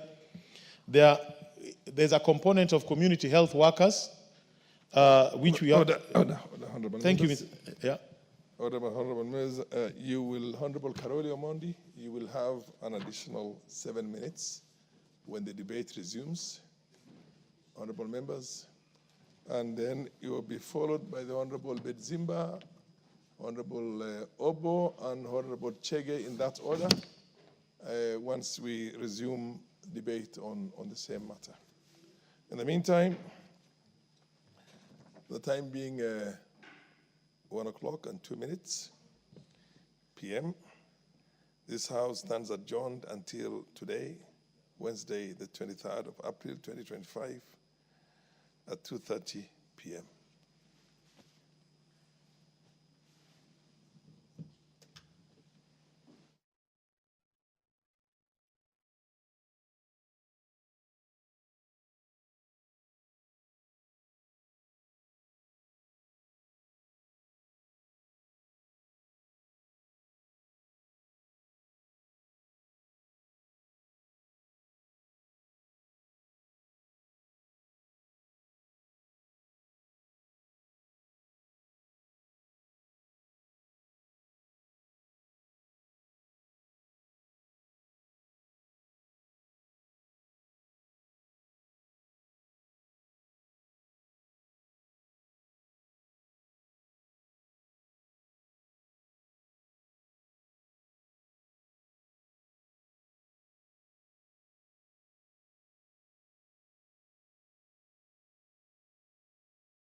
This is Democracy Now!, democracynow.org. I'm Amy Goodman with Juan Gonzalez.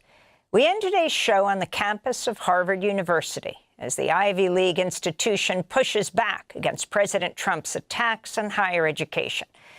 This week, the Trump administration said it's freezing $2.2 billion in federal grants and $60 million in contracts to Harvard after it defied an order to eliminate all DEI initiatives, further crack down on Palestinian rights protests, including reporting international students to federal authorities, among a number of other issues.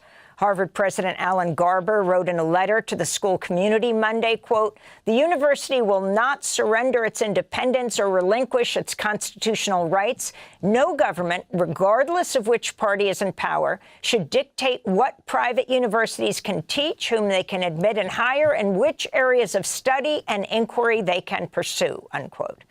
On Tuesday, President Trump posted on Truth Social, quote, "Perhaps Harvard should lose its tax-exempt status and be taxed as a political entity if it keeps pushing political, ideological, and terrorist-inspired supporting sickness. Remember, tax-exempt status is totally contingent on acting in the public interest, exclamation point," the President of the United States tweeted. At a press briefing on Tuesday, White House Press Secretary Carolyn Leavitt was asked about Trump's threat to remove Harvard's tax-exempt status. This was her response. When it comes to Harvard, as I said, the president has been quite clear they must follow federal law. He also wants to see Harvard apologize, and Harvard should apologize for the egregious anti-Semitism that took place on their college campus against Jewish American students. As for the tax-exempt status, I would defer you to the IRS for any updates. Also this week, Harvard joined a group of universities that sued the Department of Energy over cuts to federal research funding. For more, we go to Harvard Law School in Cambridge, Massachusetts, where we're joined by Professor Andrew Manuel Crespo, the Morris Wasserstein Public Interest Professor of Law, where he joins us now from. He's the general counsel of the Harvard faculty chapter of the American Association of University Professors, which last Friday filed a federal lawsuit challenging the constitutionality of the administration's funding cuts, and that sought a court order to block them. Last year, Professor Crespo was one of dozens of Harvard University professors who staged a study-in protest at the school's library in solidarity with students disciplined for taking part in a pro-Palestinian demonstration. He was then banned from the Harvard Law Library temporarily.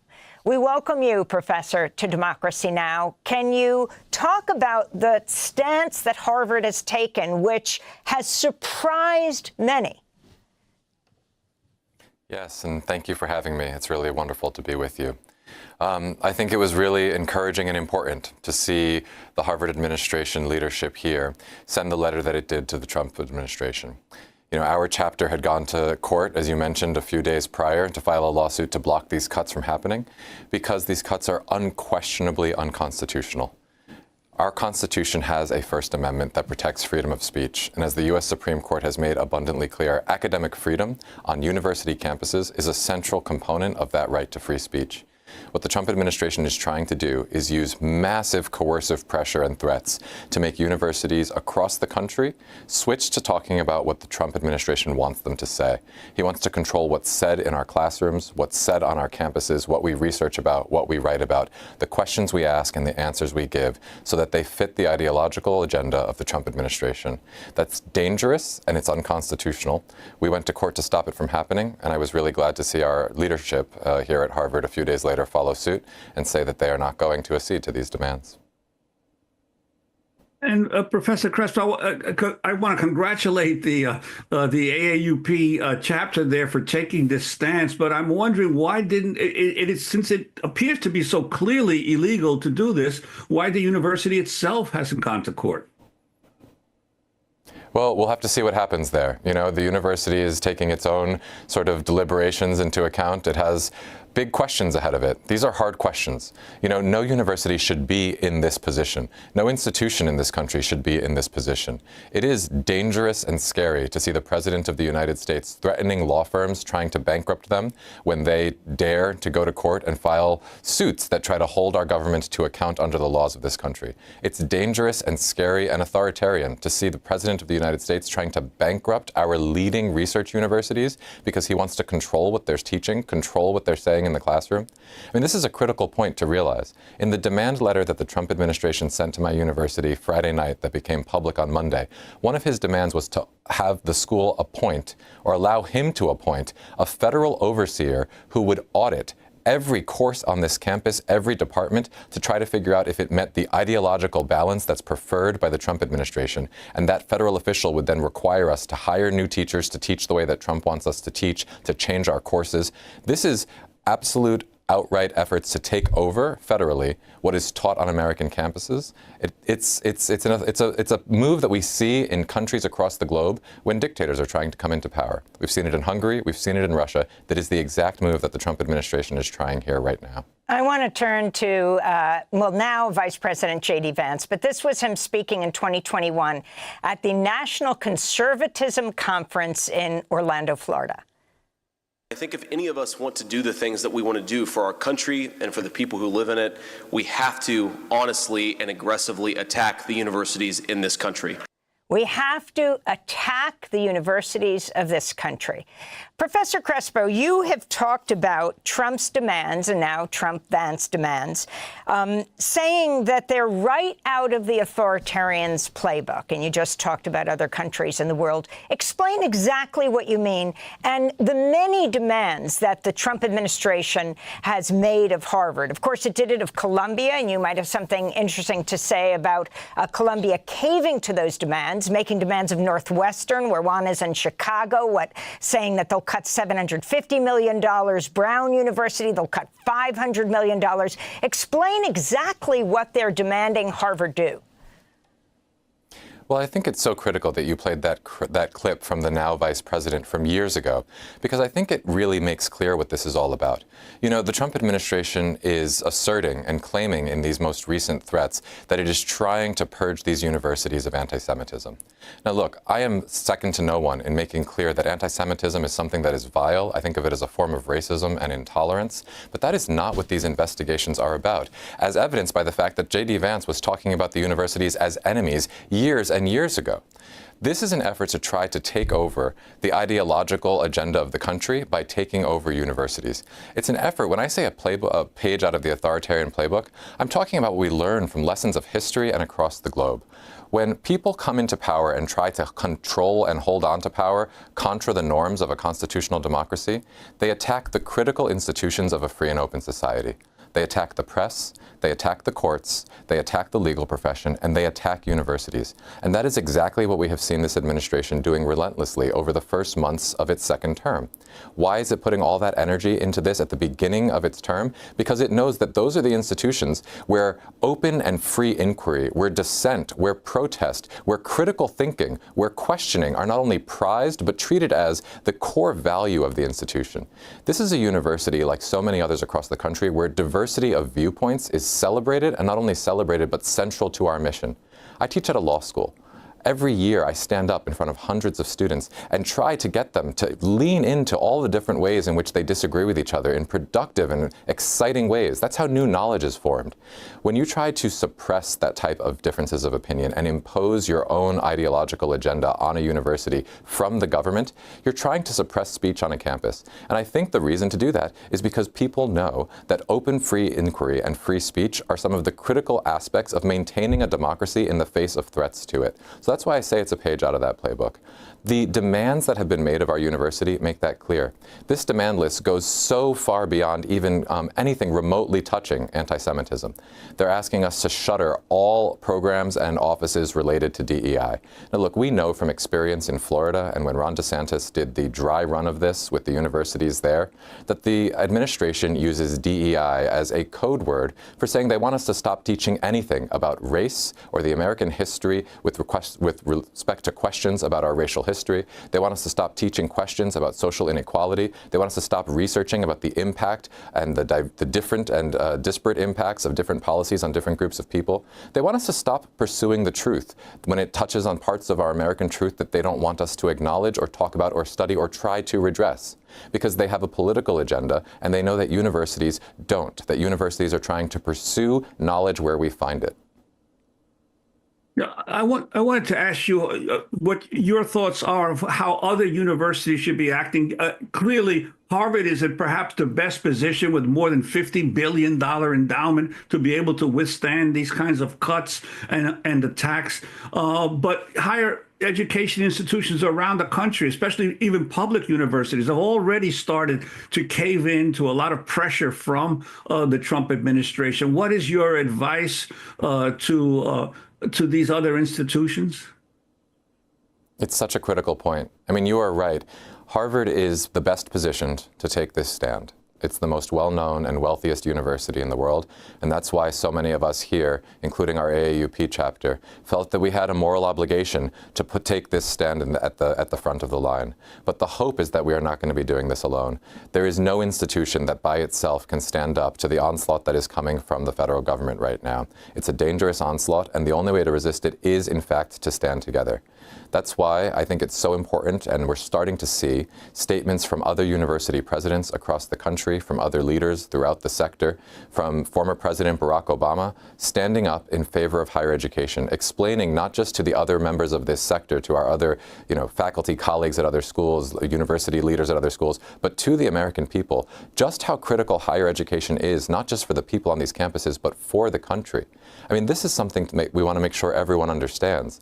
These billions and billions of dollars that are being threatened come directly from science and medical research that is trying to solve and cure diseases, that is trying to invent the new technologies that will help us with climate change and other issues facing our country and our world.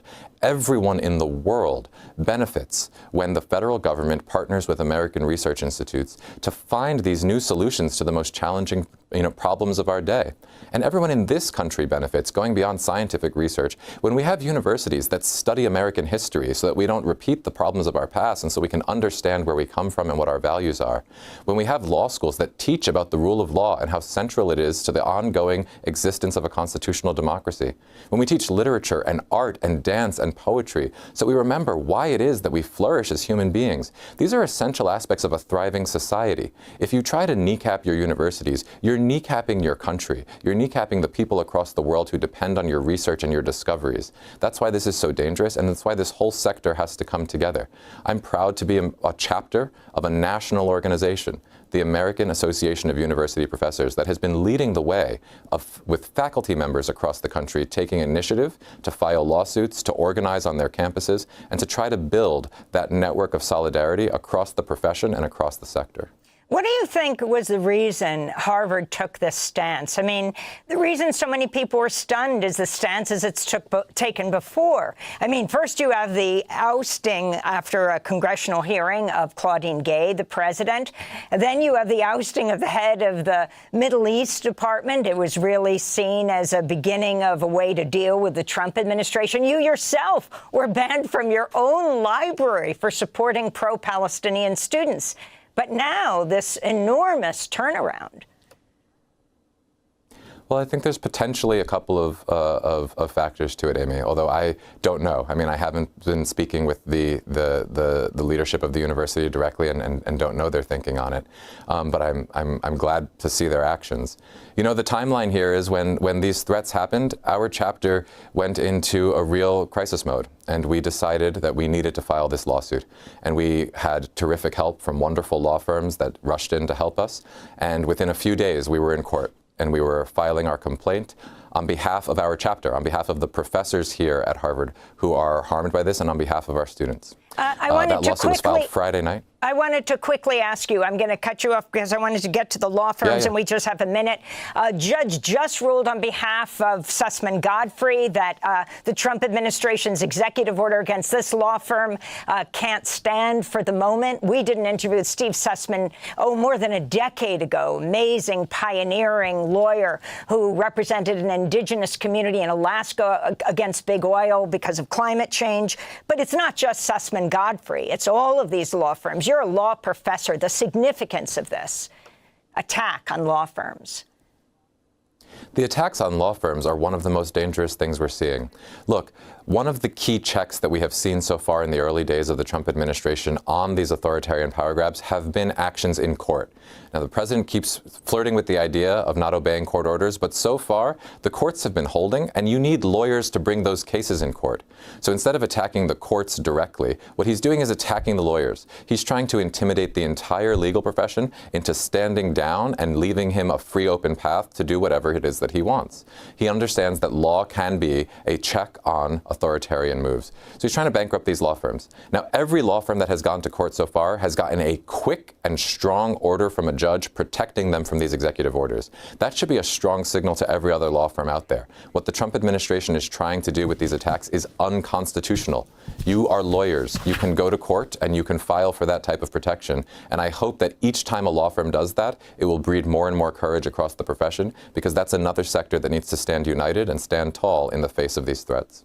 I want to thank you so much for being with us, and just add on Sussman Godfrey that they did represent Dominion voting systems.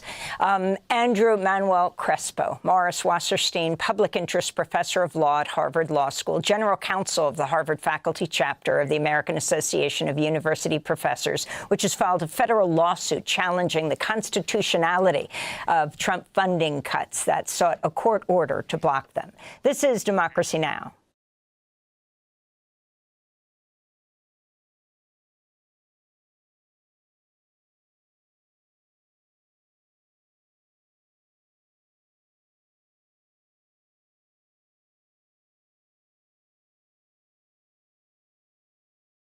This is Democracy Now!, democracynow.org, The War and Peace Report. I'm Amy Goodman. Global stock markets are tumbling after President Trump unveiled the biggest hike in global tariffs in modern U.S. history, including a 10% blanket tariff on all imported goods from about 185 countries. In addition, many U.S. trading partners, including the European Union, China, and Japan, will see even higher tariffs. China now faces a total 54% tariff. Trump announced the plan during a speech in the Rose Garden at the White House. My fellow Americans, this is Liberation Day, waiting for a long time. April 2nd, 2025 will forever be remembered as the day American industry was reborn, the day America's destiny was reclaimed, and the day that we began to make America wealthy again. We're going to make it wealthy, good and wealthy. For decades, our country has been looted, pillaged, raped, and plundered by nations near and far, both friend and foe alike. American steelworkers, auto workers, farmers, and skilled craftsmen, we have a lot of them here with us today. They really suffered gravely. They watched in anguish as foreign leaders have stolen our jobs, foreign cheaters have ransacked our factories, and foreign scavengers have torn apart our once beautiful American dream. The impact of Trump's tariffs are expected to be felt around the world. While Trump claims the tariffs will boost the U.S. economy, many economists fear it could lead to a recession or worse. Trump's trade war could also shift global alliances as countries seek new trading partners. China, Japan, South Korea have already announced plans to increase trading ties and coordinate their response to Trump's tariffs. We begin today's show with Richard Wolff, Professor of Economics Emeritus, University of Massachusetts Amherst, visiting professor in the graduate program in international affairs at the New School. He's the founder of Democracy at Work and hosts a weekly national TV radio program called Economic Update, the author of a number of books, including most recently sufficiently understanding capitalism, and the sickness is the system when capitalism fails to save us from pandemics or itself. Professor Wolff, it's great to have you with us again. Well, start off by responding to, and were you surprised, shocked, or do you guess that, well, about 185 countries were going to see increased or tariffs? On the one hand, we knew something like this was coming. On the other hand, the sweep and the scope of it does make you stop. Mr. Trump is right. It is a changing moment in American history and world history. But I think his representation of what's going on is completely fantastical and has only to do with the self-promotion that he is engaged in most of the time. It was never foreigners who did it to us. This notion of the United States as a victim, we have been one of the greatest beneficiaries in the last 50 years of economic wealth, particularly for people at the top just like him. It has nothing to do with foreigners taking advantage of us. This attempt to make himself strong and powerful relative to others, to blame the foreigner. These are cheap shots that a real president wouldn't do. And there's the most important point. The American economy is in trouble. The American empire is in decline. We don't want to discuss it in this country. We engage in denial, and instead we are striking out at other people, a sad way of handling a decline. The British Empire declined before us, so did all the others. We are now at that point. We had a great 20th century. 21st century is different. You have to face those problems. That's not being done.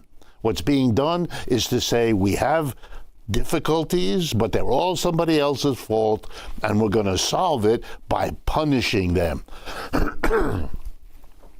I would like to point out, as you suggest quite rightly, Amy, that the rest of the world is not going to sit by.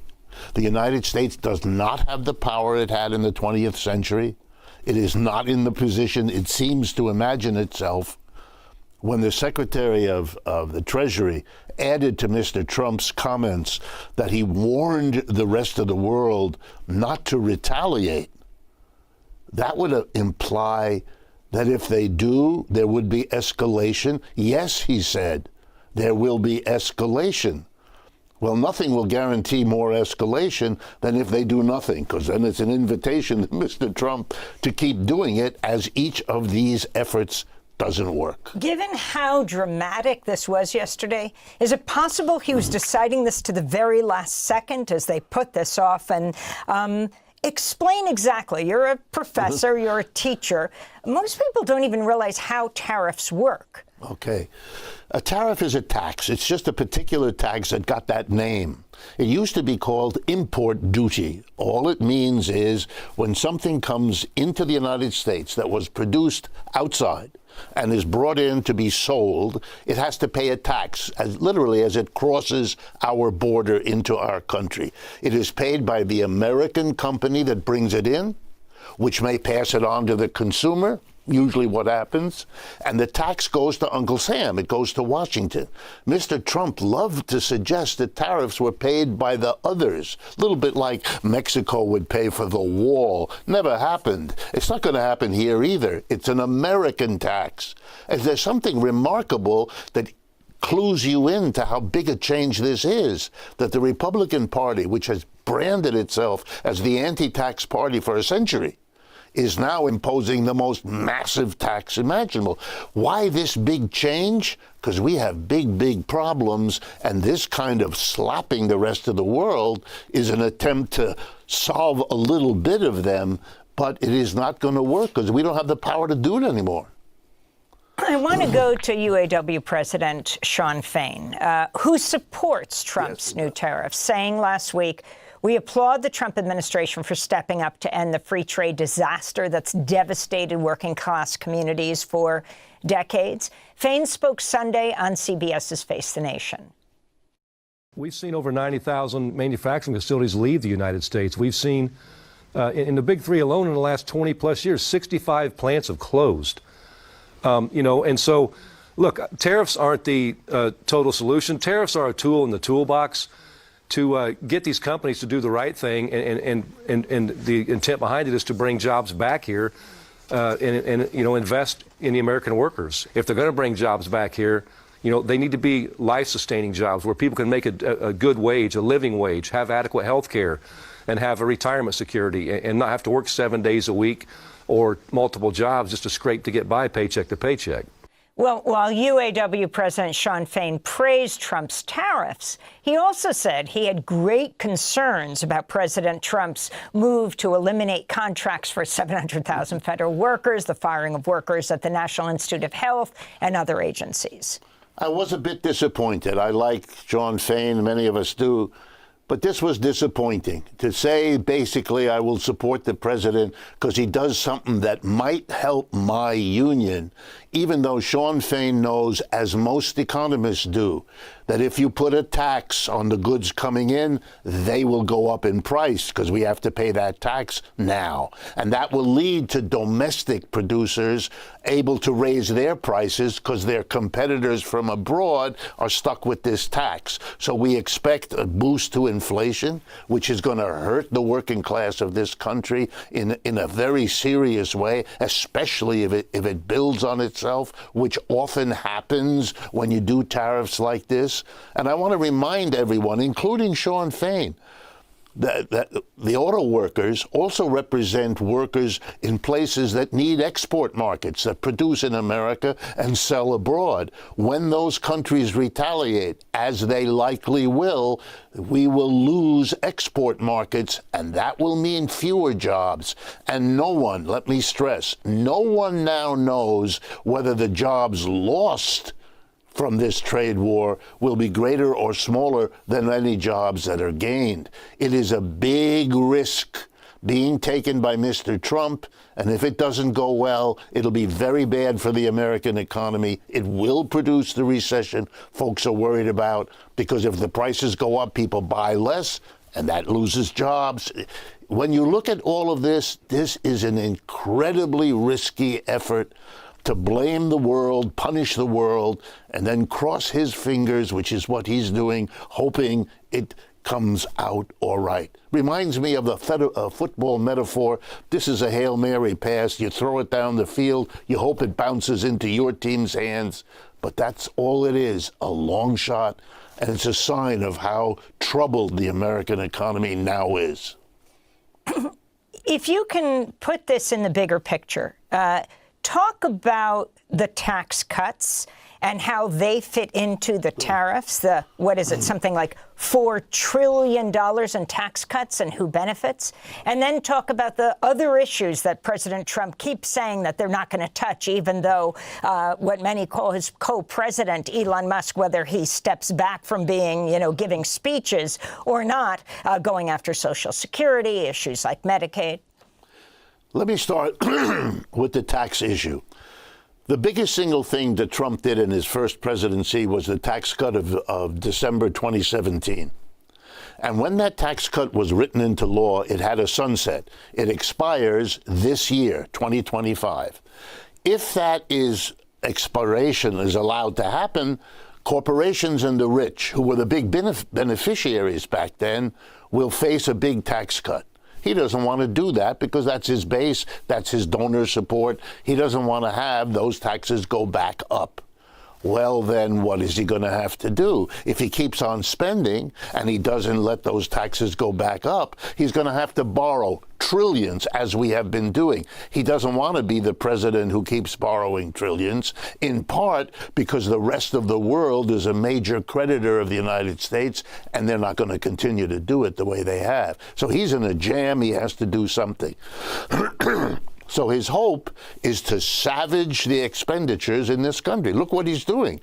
Mr. Musk stands there with a chainsaw to give us the clear implication, I'm going to solve the problem on the backs of the working class. I'm firing them all. I don't care what the rest of the working class suffers. I'm going to fire all these people without notice, without plan.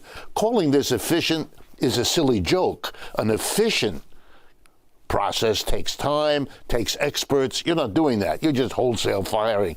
Calling that efficiency is an attempt to fool people that shouldn't make any difference. Mr. Trump is now in a jam. He can't get out of this without in some way solving the problem that has been built up. And there is no way other than the one he's doing, because it's the last gasp of how to take away from the mass of the people the ability to borrow. I mean, let's be honest. If you put a tariff, you make everything